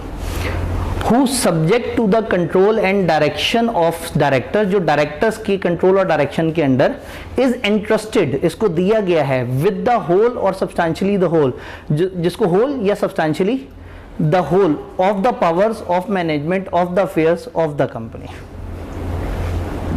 इतना दा लगाया ना इस डेफिनेशन में। ये देखिए कहाँ से दा शुरू होता है, यहाँ से, the control and direction of the director with the whole or substantially the whole of the power of management of the affair of the company। इतना स्पेसिफिक इन्होंने वो इस्तेमाल किए टोन कि कंपनी के ज़्यादातर या सारे अफेयर्स को कंट्रोल करने वाला बंदा जो डायरेक्टर्स के साथ मिलके कर रहा है वो चीफ एग्जेक्टिव है। एंड इंक्लूड्स अ डायरेक्टर, इसमें डायरेक्टर भी हो सकता है और एनी अदर पर्सन भी हो सकता है। Occupying the position of chief executive by whatever name and whether under a contract of service, और चाहे नौकरी पे हो या ना हो, चाहे डायरेक्टर्स में से हो या ना हो, चाहे कंपनी का हो या कोई भी हो, जो शख्स ऑल इन ऑल है जिस मर्जी नाम से, तो हो सकता है कोई कंपनी इसे कह दे GM साहब, तो हो सकता है कोई इसे कह दे, ये जो डायरेक्टर्स के अंदर भी एक वर्ड इस्तेमाल होता है मैनेजिंग डायरेक्टर, ये जी हमारे MD साहब हैं, ये जी हमारे GM साहब हैं, जो मर्जी नाम दे दे, जो भी उस कंपनी के टॉप पे बैठा सारी चीज़ों को कंट्रोल कर रहा होगा वो कौन है? Chief executive. चीफ एग्जेक्टिव अगर डायरेक्टर नहीं भी है तो shall also be deem to be director. कोई बंदा जो डायरेक्टर नहीं बन सकता वो चीफ एग्जेक्टिव भी नहीं बन सकता। ये बोर्ड को रिपोर्ट करता और बोर्ड की दी गई पावर से बाहर नहीं निकल सकता। जो चीफ एग्जेक्टिव जब गवर्नमेंट की तरफ से आएगा तो जो उसको अपॉइंट करने की, रिमूव करने की और बाकी सारी पावर्स हैं वो कौन डिफाइन करेगा? वो गवर्नमेंट डिफाइन करेगी। इस चैप्टर का नाम होना चाहिए चीफ एग्जेक्टिव और थोड़े से अदर ऑफिसर्स, क्योंकि चीफ एग्जेक्टिव पे सबसे ज़्यादा डिस्कशन है, बाकियों पे सिर्फ एक पैराग्राफ दिया है। तो चीफ एग्जेक्टिव की डेफिनेशन समझ आई। अब चीफ एग्जेक्टिव आता कहाँ से है? पहला चीफ एग्जेक्टिव वैसे ही आएगा जैसे पहला डायरेक्टर आया था। वो कैसे आता था? सब्सक्राइबर अपने नाम पते दे देते थे, तो सब्सक्राइबर्स ने जिसको कह दिया होगा ये हमारा पहला चीफ एग्जेक्टिव है, जिस दिन कंपनी बनेगी उस दिन वो बंदा चीफ एग्जेक्टिव बन जाएगा। तो सब्सक्राइबर डिफाइन करेंगे, उसके स्पेसिफिक पर्टिकुलर्स इनकॉर्पोरेशन के डॉक्यूमेंट्स के साथ दे देंगे और फर्स्ट AGM तक वो चीफ एग्जेक्टिव होल्ड करेगा। और आप चाहें तो थोड़ा शॉर्टर पीरियड भी सेट कर सकते हैं, अगर पहले छोड़ गया तो और बात है, लेकिन बाय डिफॉल्ट उसका टेन्योर क्या है? First AGM। फिर अचानक से ख्याल आया कि गवर्नमेंट का तो जिक्र ही नहीं किया। उन्होंने कहा नॉट विथ स्टैंडिंग अब प्रोविजन, ऊपर की प्रोविजंस को खातिर में ना लाते हुए, the government shall have power to nominate chief executive of public sector company in such manner as may be. Chief executive में जैसे ही गवर्नमेंट का जिक्र हो जाना, अपने साइड पे हो जाना है, जो गवर्नमेंट करे जैसे करे उनकी मर्जी। ये जुमला किताब में कई दफ़ा लिखा हुआ है। फर्स्ट चीफ एग्जीक्यूटिव समझ आया। सब्सीक्वेंट कैसे आता है? फर्स्ट तो आपने शुरू में बता दिया, सब्सीक्वेंट आता है डायरेक्टर के इलेक्शन के बाद। डायरेक्टर का इलेक्शन होता है, डायरेक्टर सेलेक्ट होते हैं, तो डायरेक्टर जो सेलेक्ट हुए हैं वो विद इन 14 डेज अपने लिए नया डायरेक्टर चीफ एग्जीक्यूटिव चूज कर लेते हैं with in 14 days of election. और अगर कैजुअल वैकेंसी हो गई तो भी उसके 14 दिनों के अंदर कौन अपॉइंट कर रहा है? डायरेक्टर्स। इसके टर्म है मैक्सिमम 3 ईयर, मैक्सिमम। डायरेक्टर हमने कहा था 3 साल मुद्दत होती है, पूरे 3 साल, और इसका मैक्सिमम, इसका मतलब 3 से छोटा टेन्योर रख सकते हैं। रिटायरिंग चीफ एग्जीक्यूटिव भी एलिजिबल है रीअपॉइंटमेंट के लिए। रिटायरिंग तब तक रहेगा जब तक जब तक नया बंदा आ नहीं जाता। डायरेक्टर तो चला गया, डायरेक्टर 12-13 थे, 2-3 चले गए, पता नहीं लगा। चीफ एग्जीक्यूटिव तो एक ही है, तो जब तक नया बंदा आके चार्ज नहीं संभाल लेगा तब तक पुराना बंदा, जैसे प्रेसिडेंट नए बंदे को चार्ज देने के बाद जाता है, जबकि जो असेंबली हैं वो पहले ही ख़त्म हो जाती हैं। तो चीफ एग्जीक्यूटिव तब तक रहेगा जब तक नया बंदा आ नहीं जाता, वो नए बंदे को चार्ज देगा और फिर चला जाएगा, सिवाय जहां उसको हमने खुद से निकाल दिया हो, या जहां वो नए बंदे को आने ना दे रहा हो तो हम उसको पहले निकाल देंगे। तो retiring chief executive shall continue to perform until successor is appointed, सिवाय non appointment of successor is due to his fault या his office is expressly terminated.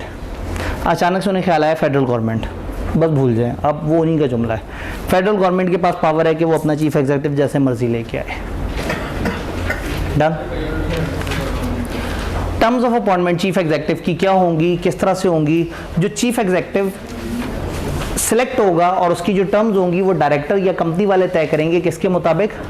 Articles के मुताबिक। और जो फेडरल गवर्नमेंट वाला होगा उसके टर्म्स कौन तय करेगा? Federal government. अगर एक बंदा इनएलिजिबल है डायरेक्टर बनने के लिए तो वो ऑल्सो इनएलिजिबल है। तो ये दो तो बातें हमें पहले से पता थी, नई बात सिर्फ यही पता लगी कि चीफ एग्जीक्यूटिव के टर्म्स कौन तय करता है? कंपनी वाले या डायरेक्टर्स आर्टिकल्स के मुताबिक। चीफ एग्जीक्यूटिव पब्लिक कंपनी में कंपीटिंग बिजनेस नहीं करेगा। पब्लिक कंपनी के चीफ एग्जीक्यूटिव को मना किया हुआ है कि आप जिस वक्त चीफ एग्जीक्यूटिव हैं आप उस वक्त एग्जैक्टली वही काम नहीं करेंगे जो कंपनी का काम है। अगर करेंगे निकाल दिए जाएंगे, इनएलिजिबल हो जाएगा। लेकिन अगर एक बंदा पहले से उस तरह का काम कर रहा है और बाद में चीफ एग्जीक्यूटिव बना है तो उसे चाहिए अपॉइंटमेंट के वक्त बता दे, ताकि कंपनी वाले सोच लें कि हमने इसको अपॉइंट करना है या नहीं करना। तो ही, उसका स्पाउस या minor children are prohibited to engage in a business which compete with this company या सब्सिडरी। और अगर engage in business at the time of appointment है किसी पब्लिक कंपनी में, तो he shall disclose the detail of such business. Competing business किसे कहेंगे? Exactly वही बिजनेस जो इसकी अपनी कंपनी का है, मुकाबले का। अब जाहिर है कुछ ऐसे बिजनेस होते हैं जो करीब करीब के होते हैं लेकिन कंपीटिंग बिजनेस नहीं होते। तो अब वही वाली बात है कि अगर एक गाड़ी मैन्युफैक्चर करने वाली कंपनी बने बनाए टायर कहीं और से लेती है, तो गाड़ी मैन्युफैक्चर कंपनी वाला चीफ एग्जीक्यूटिव अगर अपनी गाड़ी मैन्युफैक्चर करने का बिजनेस शुरू करेगा तो कंपीटिंग है। लेकिन अगर वो टायर बनाने वाला काम शुरू कर ले तो कंपीटिंग नहीं है, क्योंकि फिर वो एक डिफरेंट बिजनेस हो गया ना, जो टायर बना के बेच रहा है मैन्युफैक्चरिंग कंपनी को। तो आप सेम काम में नहीं आएंगे जो आपकी कंपनी कर रही है, आप उसके लेफ्ट राइट का कोई और काम करें फिर कोई मसला नहीं। अब सवाल ये कि चीफ एग्जीक्यूटिव जाएगा कैसे? ये जब जाएगा हमेशा 75% से जाएगा। अगर मेंबर्स ने निकालना है तो मेंबर्स की 75% का एक टेक्निकल जार्गन है, स्पेशल रेजोल्यूशन। अगर गवर्नमेंट ने निकालना है तो 75% शेयर्स गवर्नमेंट के पास होंगे जिस कंपनी के वहाँ निकाल सकती है। और अगर डायरेक्टर ने निकालना है तो भी उनको अपनी 3/4 अक्सरियत से निकालना होगा। तो चीफ एग्जीक्यूटिव कैसे जाता है? डायरेक्टर्स की 3/4 मेजॉरिटी, मेंबर्स में स्पेशल रेजोल्यूशन, और गवर्नमेंट या गवर्नमेंट का कोई इदारा हो तो जहाँ गवर्नमेंट के पास 75% वोटिंग राइट्स हो तो वहाँ इसको निकाल सकते हैं। इतना जोश में वो मेज़ के अंदर से जाना शुरू हो गया। अब ChatGPT बेचारा ऐसी तस्वीरें निकाल के देता है, अब उसको जितनी कुछ समझ आती है उसने उतना कर लिया। मूल समझ आया क्या चीज़? अपॉइंटमेंट के लिहाज से लाइट्स ऑन कर दीजिएगा। अपॉइंटमेंट के लिहाज से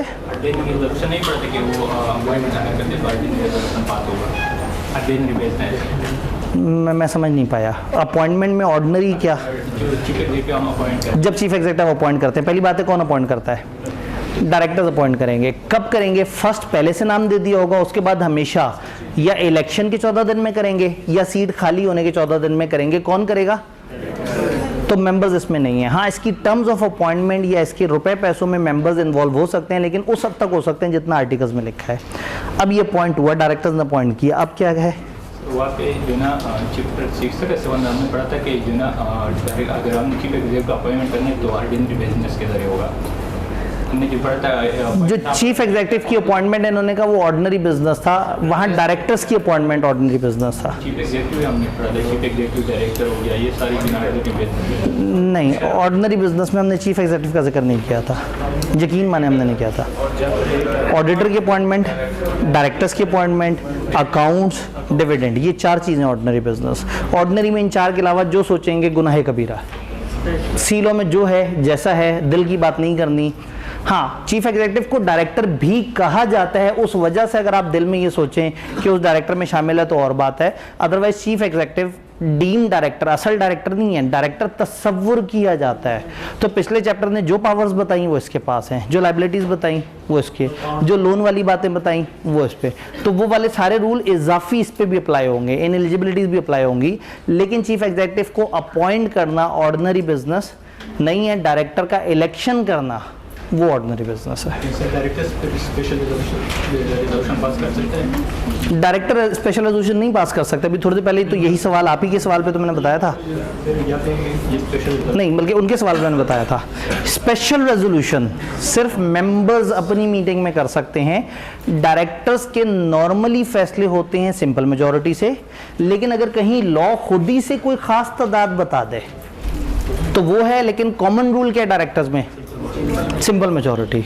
मेंबर्स में कॉमन रूल ये है कि जहां लॉ स्पेशल रेजोल्यूशन बोल देगा वहां 75%, और जहां खामोश रहेगा सिंपल मेजॉरिटी। तो एक चीज जहन में रखनी है, वर्ड स्पेशल रेजोल्यूशन डायरेक्टर्स के लिए मुख्तस नहीं है, ये हमेशा मेंबर्स के लिए होगा। डन। चीफ एग्जीक्यूटिव हमें समझ आ गया, चैप्टर का सबसे बड़ा ऑफिसर समझ आ गया, तो अब कुछ बचा ही कोई नहीं। चेयरमैन, चेयरमैन वो शख्स है जो मीटिंग्स को हेड करता है, याद है? और अब हम जिस चेयरमैन को पढ़ रहे हैं वो डायरेक्टर्स का चेयरमैन है। एक तो मेंबर्स का चेयरमैन था ना, जो मेंबर की मीटिंग, और हमने क्या कहा था, मेंबर्स का चेयरमैन कौन होगा? वही जो डायरेक्टर्स का चेयरमैन होता है। तो चेयरमैन वो शख्स है जो कंपनी के डायरेक्टर्स को मीटिंग में हेड कर रहा है। मैं अक्सर इसको तशबीह देता हूँ स्पीकर के साथ। हम पाकिस्तान के मेंबर्स हैं, हम जिन्हें सिलेक्ट करते हैं असेंबली मेंबरान, वो पाकिस्तान के डायरेक्टर्स हैं। वो असेंबली मेंबरान जिसको वज़ीर आज़म चूज़ करते हैं वो पाकिस्तान का चीफ एग्जीक्यूटिव है, और वो जिसको असेंबली में वो जिसको स्पीकर सेलेक्ट करते हैं वो चेयरमैन है। स्पीकर जो है, जिस वक्त मीटिंग चल रही है तो स्पीकर बताएगा आप कौन बोलेगा, वो वज़ीर आज़म को भी खामोश कर सकता है मीटिंग में, बाद में चपेड़े खाएगा, लेकिन मीटिंग के अंदर वो हेड है। तो स्पीकर मीटिंग के वक्त सारे मामलात को देख रहा है, तो चेयरमैन भी मीटिंग्स में कंपनी के डायरेक्टर्स का हेड है। ये देखेगा डायरेक्टर अपना काम सही से कर रहे हैं या नहीं कर रहे, ये देखेगा मीटिंग की कार्रवाई सही से हो रही है या नहीं हो रही। चीफ एग्जीक्यूटिव को चाहें तो हम एडिशनल दर्जा चेयरमैन का भी दे सकते हैं, लेकिन कुछ कंपनियों में अगर लॉ मना कर दे तो वहाँ हम ऐसा नहीं कर सकते। लेकिन किसी भी और कंपनी में जहाँ लॉ ने नहीं मना किया, हम चीफ एग्जीक्यूटिव और चेयरमैन एक ही बंदे को भी बना सकते हैं। अगर ये 2 अलग अलग लोग हैं तो बोर्ड को डिफाइन करना पड़ेगा कि क्या काम है चीफ एग्जीक्यूटिव के और क्या काम है चेयरमैन के।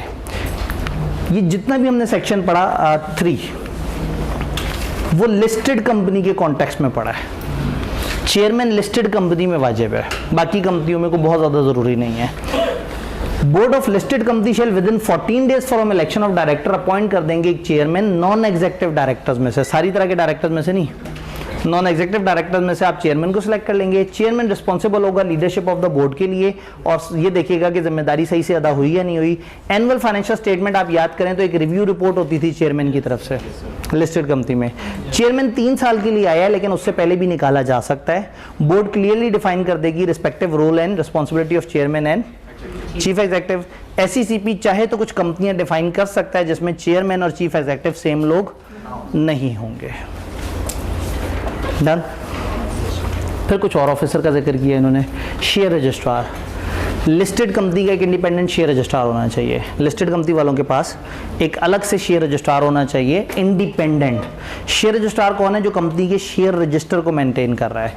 नॉर्मली ये शख्स कंपनी के अंदर होता है, लेकिन लिस्टेड कंपनी में ये पाबंदी है कि आपने अपने जो शेयर्स के रिकॉर्ड हैं, जो रजिस्टर है, वो खुद नहीं मेंटेन करना, वो आपने आउटसोर्स कर देना है।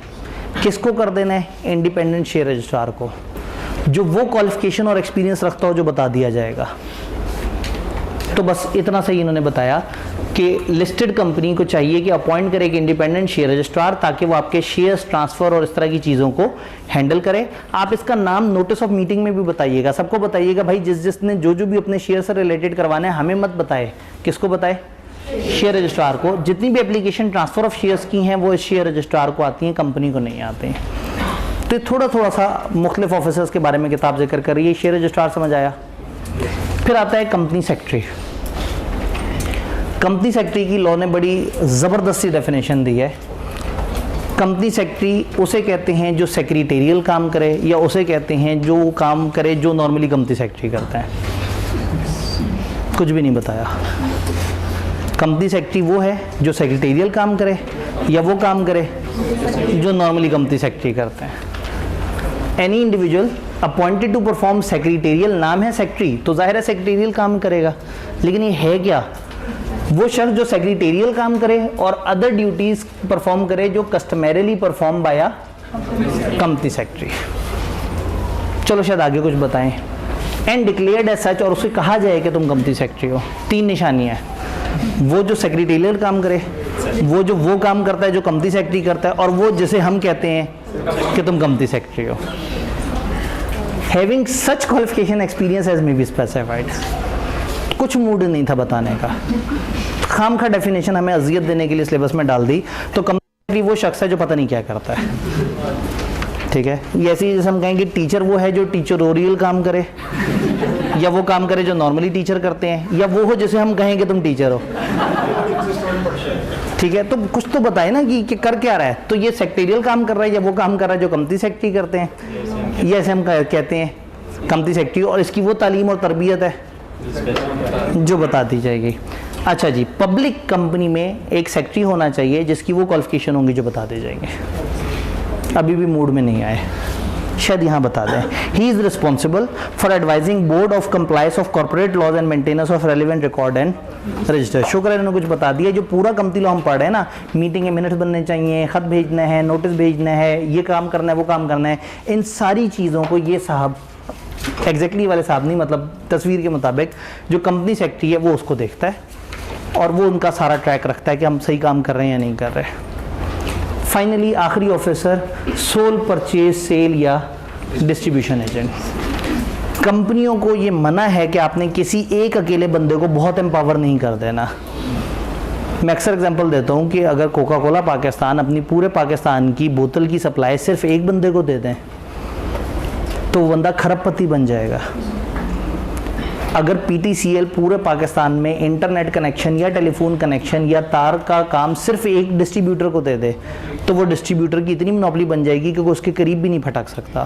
तो कंपनियों का बहुत बड़े बड़े लेवल पे काम होता है। तो लॉ ने कह दिया खबरदार, कोई भी कंपनी पाकिस्तान में हो या पाकिस्तान से बाहर की हो जो पाकिस्तान में बिजनेस कर रही है वो बगैर SECP से पूछे कोई सोल परचेज, सेल एजेंट या डिस्ट्रीब्यूशन एजेंट अपॉइंट नहीं करेंगे। तो बगैर SECP से पूछेंगे, SECP देखेगा कहीं कंपटीशन ख़राब तो नहीं हो रहा, वो इजाज़त देगा।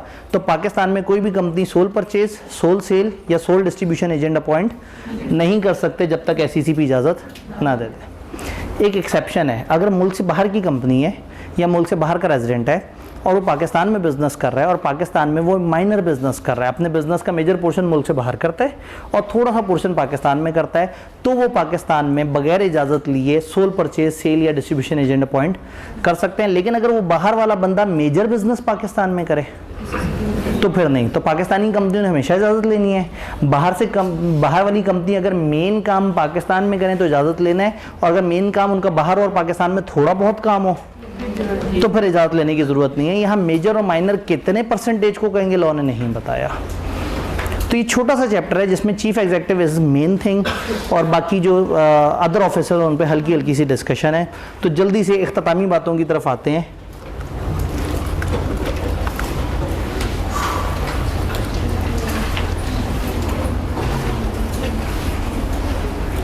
जी 1 2 बंद करने पड़ेंगे।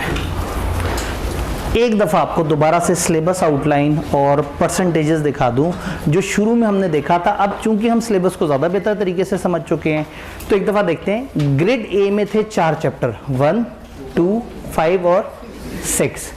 ये पिछली 5 अटैम्प्ट्स आज तक जितनी इस छोटे कम्पनी लॉ पेपर की अटैम्प्ट हुई हैं वो सारी सामने हैं।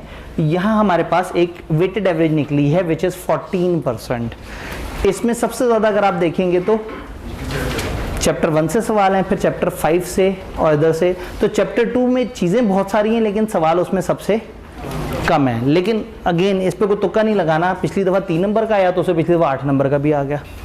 तो ये मूड पे डिपेंड करता है उनके। तो 1 2 5 6 जिसको उन्होंने 15 से 20 कहा उन्होंने औसतन 14% यहाँ से पूछा। फिर 7 और 10 20 से 25% वेटेज और ऑन एवरेज यहाँ से 25% उन्होंने पूछा है। और इसमें भी अगर आप देखें तो चैप्टर 10 उन्हें बहुत पसंद है 20 13 23 23 10 नंबर। और 7 पे कभी मूड आता है कभी मूड नहीं आता। 1 भी है 4 भी है तो 12 और 10 भी है। फिर तीसरा portion meeting directors chief executive. इसमें मीटिंग्स एंड रेजोल्यूशन से 54.5 नंबर का, सेकंड डायरेक्टर से और थर्ड में। तो इसका मतलब है ये जो ये चैप्टर है ये अपने अंदर काफ़ी इंपॉर्टेंट है क्योंकि ये डायरेक्टर की निस्बत छोटा है, लॉजिकल है, मज़ेदार है और इसकी तैयारी करना थोड़ी सी ज़्यादा आसान है बनिस्बत डायरेक्टर्स के। फिर जो 9 और 11 वाला चैप्टर है 9 11 का जो ग्रेड है 15 से 20%, औसतन यहाँ से 18% आ रहा है। रिसेंटली 20 आया है तो 12 भी आया है तो फ्लक्चुएशन है लेकिन कहीं ना कहीं ये 15 से 20 नंबर यहाँ से कवर हो रहा है। वाइंडिंग का 15 से 20 नंबर होने का 18 15 15.5 20 18 तो ऑन एवरेज 17% उन्होंने यहाँ से पूछा है। अगर इसको हम दूसरी तरह से देखें तो सुपर इंपॉर्टेंट 5 चैप्टर हमारे सामने आ जाते हैं। चैप्टर 10 12 11 8 और 3। 68% ऑफ द पेपर तकरीबन 5 चैप्टर्स में से आ रहा है। फिर दरमियाने इंपॉर्टेंट चैप्टर आ जाते हैं 7 4 9 1 तकरीबन 22% यहाँ से आ रहा है। यानी तकरीबन 90% आ गया इन 2 ग्रेड से। और फिर 3 ऐसे हैं जो थोड़े से बाकियों से कम ज़रूरी हैं, शेयर कैपिटल, प्रोस्पेक्टस और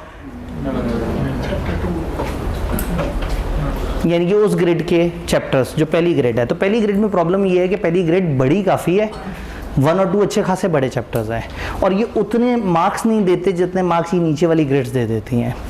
तो इसलिए तैयारी करते हुए आपने ज़रूर जहन में रखना है कि 1 और 2 से अगर शुरू करेंगे तैयारी करना तो हो सकता है आप उसी में उलझे रह जाएं। आप तैयारी करते हुए पहले ज़्यादा इंपॉर्टेंट की तरफ जाएं और फिर वापस इस पे आएँ। छोड़ना कुछ भी नहीं है लेकिन थोड़ा से तरीके से चीज़ों को लेके चलना है। देन ये वो डॉक्यूमेंट जो आपसे शेयर किया था ये सॉफ्ट में भी आपके साथ शेयर हुआ है।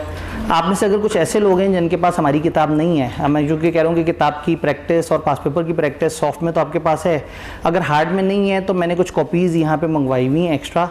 तो अगर आप में से किसी के पास नहीं है तो आप लोग हैंड रेस कर सकते हैं या अंदाज़ा दे सकते हैं कि कितने लोग ऐसे हैं जिनको किताब चाहिए हो सकती है। ठीक है, तो किताबें मौजूद हैं। कोई और बंदा है सपोर्ट में, हेल्प पे देखें ज़रा, अगर पूछें अगर कोई आ जाए वो थोड़ा सा हेल्प। तो इसमें तो किताब लेते हुए शर्माना नहीं है। मुझे ये लगता है कि आप लोगों को मैं कहूँगा कि सॉफ्ट में किताब देखें तो हो सकता है लोग कहेंगे हाँ हाँ हाँ सर, ऐसे जैसे बड़ा आप लोगों ने सॉफ्ट को जाके ओपन करना है। तो कम से कम अगर किताब फिजिकल फॉर्म में आपके पास हुई तो आप उसमें ये पोर्शन कर सकते हैं। तो ये वाली चीज़ वहाँ पे भी किताब में भी मौजूद है। कौन कौन से चैप्टर की मेन स्ट्रेटेजी अब आपकी क्या होनी चाहिए? चैप्टर 1 की मेन स्ट्रेटेजी होनी चाहिए फास्ट स्किमिंग और उसमें इंडिविजुअल इंपॉर्टेंस के वो टॉपिक जो मैंने आपसे कहा था कि लाजमी क्रैम कर लें। होल्डिंग सब्सिडरी, प्राइवेट और बॉडी कॉर्पोरेट की डेफिनेशन और not for profit association. Chapter 2 की स्ट्रेटेजी क्या है? इसको भी तेज़ी से पढ़ना है। इंडिविजुअली आपने नेम्स, रजिस्टर्ड ऑफिस की चेंज और आर्टिकल्स, इन 3 यूनिट्स पर ज़्यादा ध्यान देना है। Chapter 3 read fully plus selected cramming. क्योंकि अगर मैं कहूँगा पूरे चैप्टर को क्रैम करना है तो आप कहेंगे सर फिर इसमें आपने तो हमारे लिए कोई सहूलत नहीं की और आपका दिल भी नहीं मानेगा और फिर आप अचानक से सोचेंगे छोड़ ही देता हूँ। तो ऐसे नहीं करना, पढ़ना सारा है लेकिन चंद ये टॉपिक्स हैं जिनको लाजमी याद करना है। Eligibility of director, election, independent director की डेफिनेशन, रिमूवल, डायरेक्टर्स की पावर और 3 एक्सेप्शंस जो उसके एंड पे दी हुई हैं वो वाली, सारी नहीं, 3 exceptions, liability of director, loan to director और ट्रांजैक्शन विद डायरेक्टर। तो ये चंद सिलेक्टेड टॉपिक हैं जो स्ट्रांगली रिकमेंडेड है कि आप क्रैम करें। चैप्टर 4 को अंडरस्टैंड फुली कर लेना है और सीईओ की डेफिनेशन और इसका रिमूवल, इसको याद कर लेना है, ठीक है। अब मैं ये नहीं कहूँगा कि याद रहेगा या नहीं रहेगा, आपको जो किताब मिल रही है इसमें नोट्स पोर्शन जब खत्म होता है तो वहाँ एक पोर्शन आता है गिफ्ट बाय सर, तो उसमें ये डॉक्यूमेंट आपको नजर आएगा। चैप्टर 5 फुली अंडरस्टैंड करना है और इंडिविजुअली जो याद करना है वो variation in shareholder right और authorise capital. Chapter 6 fully understand करना है लेकिन टाइमलाइन ऑफ प्रोस्पेक्टस जिसमें अप्रूवल, पब्लिकेशन, सब्सक्रिप्शन वाली वो, और जो certificate of commencement of business की 6 शर्तें हैं ना, उनको लाजमी क्रैम कर लेना है। मैं चैप्टर बोल के समझता हूँ कि आपके ज़हन में नक्शा आ रहा होगा और उम्मीद भी करता हूँ, अल्लाह खैर करे। चैप्टर 7 अंडरस्टैंड करना है fully, list of mortgages and charges को रट्टा मारना है और रजिस्ट्रेशन या payment for mortgages and charges वाले रूल्स को याद करना है, सिर्फ रजिस्ट्रेशन और वो जो पेमेंट वाले रूल थे। चैप्टर 8 बहुत अच्छे से तैयार करना है, अभी तक देखिए किसी के आगे ये नहीं लिखा हुआ था। चैप्टर 8 बहुत अच्छे से तैयार करना है और क्या क्रैम करना है, कंप्लीट चैप्टर। तो मुझे एहसास हुआ कि हो सकता है बंदे को ये मैंने क्या पढ़ लिया, तो ब्रैकेट में लिखा है आई रिपीट कंप्लीट चैप्टर। तो ये वाकई ही कंप्लीट चैप्टर, मैं इतना ही सीरियस हूँ, इतना ही पक्का मुंह बना के कह रहा हूँ, ये बहुत ज़रूरी है। ये आपको पेपर देते वक्त एहसास होगा कि मैं ये क्यों इस पर इतना ज़्यादा जोर दे रहा हूँ। चैप्टर 9 अंडरस्टैंड पूरा करना है प्लस क्रैम भी पूरा करना है ही क्या बेचारे में 2 टोटल सफ़े हैं और इसमें भी स्पेसिफिक जो है वो रिस्ट्रिक्शन जो है पेमेंट्स पे और जो नॉन पेमेंट की पेनल्टी और जो उसकी एग्जम्पशंस हैं वो तो बचते ही वैसे कुछ नहीं है। चैप्टर 10 बहुत अच्छा प्रिपेयर करना है, बहुत अच्छा क्रैम करना है, इसका वही रूल है जो चैप्टर 8 का था, कंप्लीट चैप्टर और आई रिपीट कंप्लीट चैप्टर। 11 की गुड क्रैमिंग करनी है, कंप्लीट चैप्टर इज इंपॉर्टेंट लेकिन मैंने इसको इतना रिपीट नहीं किया, उतना जोर नहीं दिया जितना जोर इसे पीछे दिया था। चैप्टर 12 की अच्छी क्रैमिंग करनी है, इसका मतलब है आपको कुछ जगह पे यहाँ तेजी से पढ़ लेना है, ये इन सबको फुली अंडरस्टैंड करना है और अगर आप गौर से देखें तो ये चैप्टर 8 से लेके आगे तक ये सारे क्रैमिंग वाले हैं, अच्छे से क्रैम करना है और specifically circumstances for winding up, applicants for winding up और जो स्टेटमेंट ऑफ फेयर्स और रिपोर्ट थी उसके कंटेंट। नीचे एक जुमला लिखा है चैप्टर 3 एंड 8 से लेके 12 are much core of this paper and your last day should be covering these all at a minimum. जब आप तैयारी करते हुए छुट्टी ना हो या कुछ और हो तो कम से कम आखिरी दिन आप लोगों ने चैप्टर 3 और 8 से लेकर 12 तक को लाजमी वो करना है। Don't leave chapter 3 eight a minimum, do only above topics.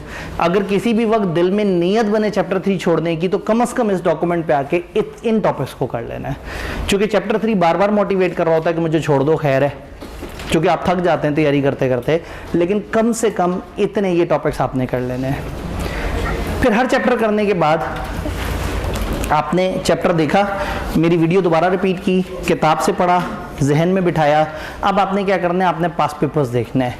Pass paper देखते हुए मैंने आपको बताया कि हर चैप्टर के 3 ऐसे सवाल मैंने आपके लिए आइडेंटिफाई किए हैं जो लिखने ज़रूरी हैं, वो लाजमी लिख के करें और उसके अलावा बाकियों को आप पढ़ के समझ के सॉल्यूशन देखें।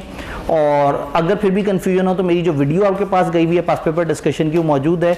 मैंने आपको बताया था जी, लाइट्स अगर ओपन कर दें, तो मैंने आप लोगों को बताया था कि आप लोगों के साथ जितने भी पास पेपर्स की वीडियो शेयर होती है उसमें रीसेंट पेपर नहीं होता, क्योंकि हमारा प्लान ये है कि एक दफ़ा ये हमारी वेव ख़त्म हो जाए। ये हमारी वेव 1 थी, सेकेंड वेव में हमारे पास कल से जो है वो टैक्स का क्रैश कोर्स, कल से मुराद है मंडे से, फ़ारूक साहब का टैक्स का क्रैश कोर्स दोपहर 1:30 से 4 बजे के करीब है।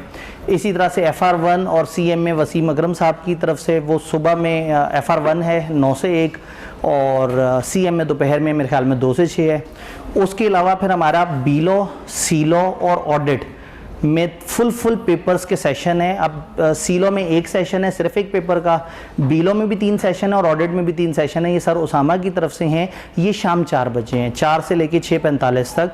तो अगले वीक में मंडे से लेके सैटरडे तक ये 6 दिन बीलो और ऑडिट चलता रहेगा, लेकिन आप लोगों का मैंने खास तौर पे संडे पे रखवाया है ताकि हमें थोड़ा सा टाइम मिल जाए, आप एक हफ्ते तक चीज़ों को रिवाइज करें और फिर इस पोजीशन में हो कि एक पूरा पेपर इंडिपेंडेंटली देखें कि वो कैसा दिखता है। वो जिसकी वीडियो भी आप लोगों के साथ शेयर नहीं की गई तो वो फिर आपका आज के बाद 8 दिन बाद संडे को यही टाइम तकरीबन 4 से लेके 6:45 तो सर उसामा के साथ एक सेशन होगा, आपका फुल फ्लेज पेपर किस तरह से डील करना है, पेपर जब पूरा सामने आता है उसको कैसे देखना है, उसमें किन किन टॉपिक्स को किस तरह से लेके चलना है। तो ये हमारी वेव 2 कहलाती है जो अब नेक्स्ट वीक से इंशाल्लाह ताला स्टार्ट हो जाएगी। इस दौरान आपने इन सवालों को जो लिखने वाले हैं वो करने हैं। मैं आपसे बहुत ज़्यादा दूर नहीं हूँ, यहाँ पे साइड पे लिखा हुआ है लेकिन शायद थोड़ा सा ब्लर हो रहा है, आतिफ आब्दी FCA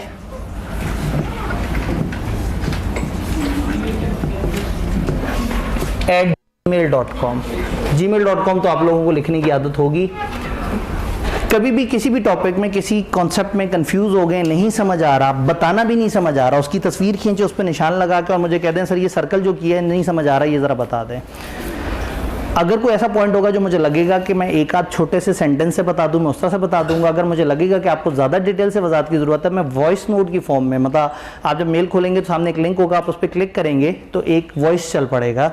तो कोई भी कन्फ्यूजन हो से तैयारी करते वक्त, इन दिनों जब आप पेपर दे रहे होते हैं या आप पेपर की तैयारी कर रहे होते हैं, तो हम कोशिश ये करते हैं, मैं दिन में कोशिश करता हूँ कम से कम 3-4 दफ़ा अपनी ईमेल्स देखूँ और जो भी रेलेवेंट सवाल आए हुए हैं, जो सवाल आंसर होने वाले हैं, एक सवाल होता है और एक काउंसलिंग होती है। काउंसलिंग ये कि एक बच्चे ने कहा कि सर वो मेरे से पढ़ा नहीं जा रहा, मेरे से तैयारी नहीं हो रही, मैं घबरा जाता हूँ, तो उसको तसल्ली से ईजी होकर जवाब देना होता है। लेकिन एक सीधा सीधा सवाल हो ना कि जी मुझे ये रूल 3 था या 4 था या स्पेशल रेजोल्यूशन थी या फलाना था, तो मैं उसको कोशिश करता हूँ कि जैसे ही देखूँ उस तरह से जवाब दे दूँ। तो कभी भी बैठे हुए तैयारी कर रहे हो और कोई कन्फ्यूजन हो किसी भी टॉपिक के अंदर, तो आपने सिंपली एक मेल कर देनी है, मैं इंशाल्लाह ताला आप लोगों को मेल पर जवाब दे दूंगा। तो ये नहीं सोचना कि जी बस क्रैश कोर्स खत्म हो गया तो मैं बस दूर चला गया हूँ। जो लोग बाद में भी इस वीडियो को सुन रहे हैं, कभी भी लाइफ में किसी भी वक्त जब तक ये ईमेल एड्रेस जिंदा रहे, क्योंकि इससे पहले भी मेरा एक ईमेल था वो हैक हो गया, तो जब तक ये ईमेल एड्रेस जिंदा है आतिफ आब्दी FCA@gmail.com, आप ईमेल पे मेरे से कोई भी बात, कोई मशवरा, कोई इस तरह की चीज़ पूछ सकते हैं। मशवरे वाली जो मेल्स हैं उनको मैं थोड़ा सा स्लो ईजी होकर तसल्ली से रिप्लाई करता हूँ, ज़रा लंबा चौड़ा सा, और जो सवाल इंक्वायरी वाली मेल होती है वो मैं कोशिश करता हूँ कि फ़ौरन से रिप्लाई कर दूँ। तो कोई कन्फ्यूजन हो तो आप लोगों ने ईमेल कर लेनी है। और एंड पे वो जो इस पर लिखा हुआ है वो आपको पढ़ा नहीं जा रहा, लेकिन इस पर लिखा हुआ है शुक्रिया, ठीक है। तो आप लोगों का बहुत बहुत शुक्रिया, आप लोगों ने अपने अपने कीमती वक्त में से वक्त निकाल के आप लोग आए, आपने जो है वो इस क्रैश कोर्स को जो है वो रौनक बख्शी। आप लोगों ने आके ये डिसाइड किया कि हमने अभी तक अगर नहीं पढ़ा तो कम से कम ये 12 दिन पढ़ना है। आई स्ट्रांगली बिलीव कि जिसने इन 12 दिन साथ साथ पढ़ा है, 12 दिन पहले आपका कॉन्फिडेंस और आज उसमें फ़र्क होगा। कोशिश करें किसी भी चैप्टर को जब रिवाइज करें और आपको थोड़ा सा भी मध्यम हो रहा हो तो ये वीडियोस YouTube पे मौजूद होंगी। YouTube पे आपने जाके SBI लिखना है तो स्टेट बैंक ऑफ इंडिया और स्कूल ऑफ बिजनेस इंटेलिजेंस, ये 2 रिजल्ट आएंगे, तो इनमें से सही वाले रिजल्ट को क्लिक करना है, ठीक है। उसको वो घंटी दबानी है, सब्सक्राइब वो करना है, ताकि आप अगली दफ़ा जब सर्च करें तो पहले हमारा नाम आए और बाद में स्टेट बैंक ऑफ इंडिया आए। तो उस पर आप जब जाएंगे तो प्लेलिस्ट पे क्लिक करेंगे तो प्लेलिस्ट पे जितने भी हमारे पास जिस सब्जेक्ट के जिस टीचर के जो क्रैश कोर्स हो रहे हैं वो साथ साथ आते चले जाते हैं। तो we are known for these crash courses के सारे लोग कहते हैं कि यार वो SBI के सेशन एंड के जो क्रैश कोर्स होते हैं उससे बड़ा फ़ायदा हो जाता है। हमारा मकसद ये होता है कि एंड ऑफ सेशन पे अपने स्टूडेंट्स को तो हमने रिवीजन करानी ही होती है, तो हम इस तरह से रिवीजन कराएं कि उसमें कोई भी एक्सटर्नल स्टूडेंट भी अगर कम टाइम से फ़ायदा उठा ले। इसमें मैं थोड़ा सा ज़्यादा जल्दी करता हूँ, थोड़ा सा अर्ली शुरू कर देता हूँ, लेकिन मुझे लगता है कि ये वो टाइम है जब आपको लगता है दिस इज स्टिल डूएबल। जैसे जैसे दिन कम होते चले जाते हैं वैसे वैसे चीज़ें मुश्किल होती चली जाती हैं। तो इंशाल्लाह ताला उम्मीद करता हूँ, दुआ करता हूँ आप लोगों से सीलो में दोबारा मुलाकात ना हो, ठीक है। सोच में कितना आवाज़ार हो गया हूँ आप लोगों से। कहने का मतलब है कि मेरी दुआ यही है कि इंशाल्लाह ताला सीलो आप लोगों को ना पढ़ना पड़े और आप जो है वो किसी और पेपर में नजर आए। भाई कुछ कहना चाहते हैं? मॉक कब होगा? ICAP में कौन सा दिन है सीलो का? फ्राइडे। किस टाइम पे होता है? इसको -14 पे ले जाना है, 14 दिन पीछे, एग्जैक्टली 14 दिन पहले यहाँ पे उस रेलेवेंट फ्राइडे पे सुबह 9 बजे ये हॉल 7 वाला, हम लोग मॉक में तो 250-300-400 बच्चा आया हुआ होता है मॉक देने के लिए। वो हमारी एक पब्लिक एक्टिविटी है और मॉक चेक करके भी दे रहे होते हैं। जैसे टेस्टों में तो हमने कहा था कि आप गूगल ड्राइव से देख लें, तो मॉक्स हम चेक करके दे रहे होते हैं। तो पेपर से ठीक 14 दिन पहले, यानी अगर मैं काउंट करूं तो अगर मैं 19 वाले वीक में काउंट करूं तो गालबन 24 या 23 बनता है। तो 23 तारीख को मोस्ट प्रॉब्ली, यानी कि पेपर से आपने 14 दिन पहले, आप कैलेंडर देखें, जिस फ्राइडे पे पेपर है आपने उससे 2 हफ्ते पीछे देखना है। तो जो फ्राइडे होगा वो यहाँ सुबह आईकैप के ऑफिशियल टाइम पे, हम क्या करते हैं, हम सारे पेपर्स आईकैप के स्टाइल पे उसी तरतीब से ले रहे होते हैं, और वो मॉक्स कोशिश करते हैं कि टीचर्स और सीनियर्स बैठ के बनाएं ताकि वो उसमें एक अच्छी असेसमेंट हो। तो उसमें ना सिर्फ मॉक की असेसमेंट होती है बल्कि टाइम की असेसमेंट भी होती है। आपको पता लग जाता है कि अगर मेरे 2 लगातार दिन पेपर हैं तो मैंने क्या करना है। तो वो जो आईकैप में करना था उसकी एक फुल ड्रेस रिहर्सल हो जाती है 2 हफ्ते पहले। तो अभी आपके पास मार्जिन है, अभी हमने ख़त्म किया, 1 हफ्ते तक तेज़ी से रिवाइज करें। फिर सर उसामा का वो सेशन अटेंड करके उस पूरे पेपर को देखें कि वो पूरा पेपर देख के आप घबरा तो नहीं रहे, आपको चीज़ें समझ आ रही हैं। फिर वो जब सेशन खत्म हो तो एक दफ़ा उस पूरे पेपर को लिख के करें, हो सकता है वो भी बीच में सिलेक्टेड आपसे लिखवाने की भी कोशिश करें, उसको लिख के कोशिश करें। फिर तकरीबन समझें हफ्ता 1.5 हफ्ता गुजरने के बाद आप यहाँ पे मॉक दे रहे होंगे और इंशाल्लाह उसके 2 हफ्ते बाद आईकैप का पेपर दे रहे होंगे। तो जब आप इतनी प्रैक्टिस कर रहे होंगे और ये जो सवाल मैंने लिखने का लाजमी का है, अगर आप लिख रहे होंगे तो आई एम वेरी कॉन्फिडेंट कि आपके पास होने की प्रोबेबिलिटी बहुत बढ़ जाएगी। लेकिन ओवर कॉन्फिडेंस की तरफ नहीं जाना, कोशिश कीजिएगा आपसे किसी को कोई तकलीफ़ ना पहुँचे, आपके इर्द गिर्द वाले आपसे महफूज रहें, आप बिला वजह खामखा झूठ ना बोलें, अपने अंदर अच्छाई पैदा करें और सोशल मीडिया के शर से महफूज रहें। अगर उस पर नफ़रत फैलाई जा रही है, उस पर उलझन है, उसमें खामखा की कोई बात है तो आपने उसको छोड़ देना है। ज़िंदगी खुश रहने के लिए पहले ही बड़ी काम है, तो कोशिश करें खुश रहें, अच्छाई की तरफ रहें, अपने शॉर्ट टर्म ऑब्जेक्टिव्स को समझें। वो ऑब्जेक्टिव है आपने पेपर पास करना है। फर्म पता नहीं कब मिलनी है नहीं मिलनी, वो आज का मसला नहीं है। आज का मसला ये है कि पेपर टाइम पे पास होना है या नहीं होना। ये टाइम पे पास हो गया तो वो भी टाइम पे मिल जाएगी। अगर आज उसके बारे में सोचेंगे तो उस वक्त ये सोच रहे होंगे कि काश सीलो टाइम पे पास कर लिया होता तो आज फर्म भी अच्छी मिल जाती। तो हर वक्त अपने शॉर्ट टर्म टारगेट को ज़रूर पहले जहन में रखें, बाद में लॉन्ग टर्म टारगेट को देखें। अगर दौरान लेक्चर मेरी कोई बात बुरी लगी हो, आपको मैंने किसी जगह को बुरा कह दिया हो तो कोई बात नहीं, खैर है, टीचर्स इस तरह से कर देते होते हैं। तो अगर ठीक है, लेकिन स्पेशली आज वो मजाक करते हुए अगर किसी कोई खातून को वो बात बुरी लगी हो, जो मैंने एक कॉर्पोरेट जोक बताया कि वो जो SECP ने कर दिया था, तो अगर उसमें बुरी बात लगी हो तो यकीनन इरादा वो नहीं था, लेकिन चूंकि जो बॉयज़ जिस तरह से हंसना शुरू हो गए उससे मुझे लगा कि थोड़ा सा ऑफेंसिव सा फील हुआ। आप लोग भी कोशिश करें थोड़ा सा, आप लोगों ना ऑफिशियली जब जाना है ऑर्गेनाइजेशन में तो आपकी इर्द गिर्द ख़वातीन काम कर रही होंगी मुख्तलिफ, तो उनको स्पेस दें, उनको मौका दें। चूँकि आपके घर में भी मुख्तलिफ ख़वातीन हैं जो जाके जिन्होंने काम करना है इस तरह से करके, तो कोशिश करें कि ऐसी इन्वायरमेंट मत क्रिएट करें कि ख़वातीन को मुश्किल लगे कि वो काम नहीं कर सकती, या उनको लगे कि ये तो सारा ही ज़माना ऐसा है जो कि इस तरह के लोगों का है जो हमें तंग कर रहे हैं। तो कोशिश करें आप अप्रिशिएट करें उन लोगों को जो लाइफ में आगे बढ़ने की कोशिश कर रहे हैं, उनको स्पेस दें।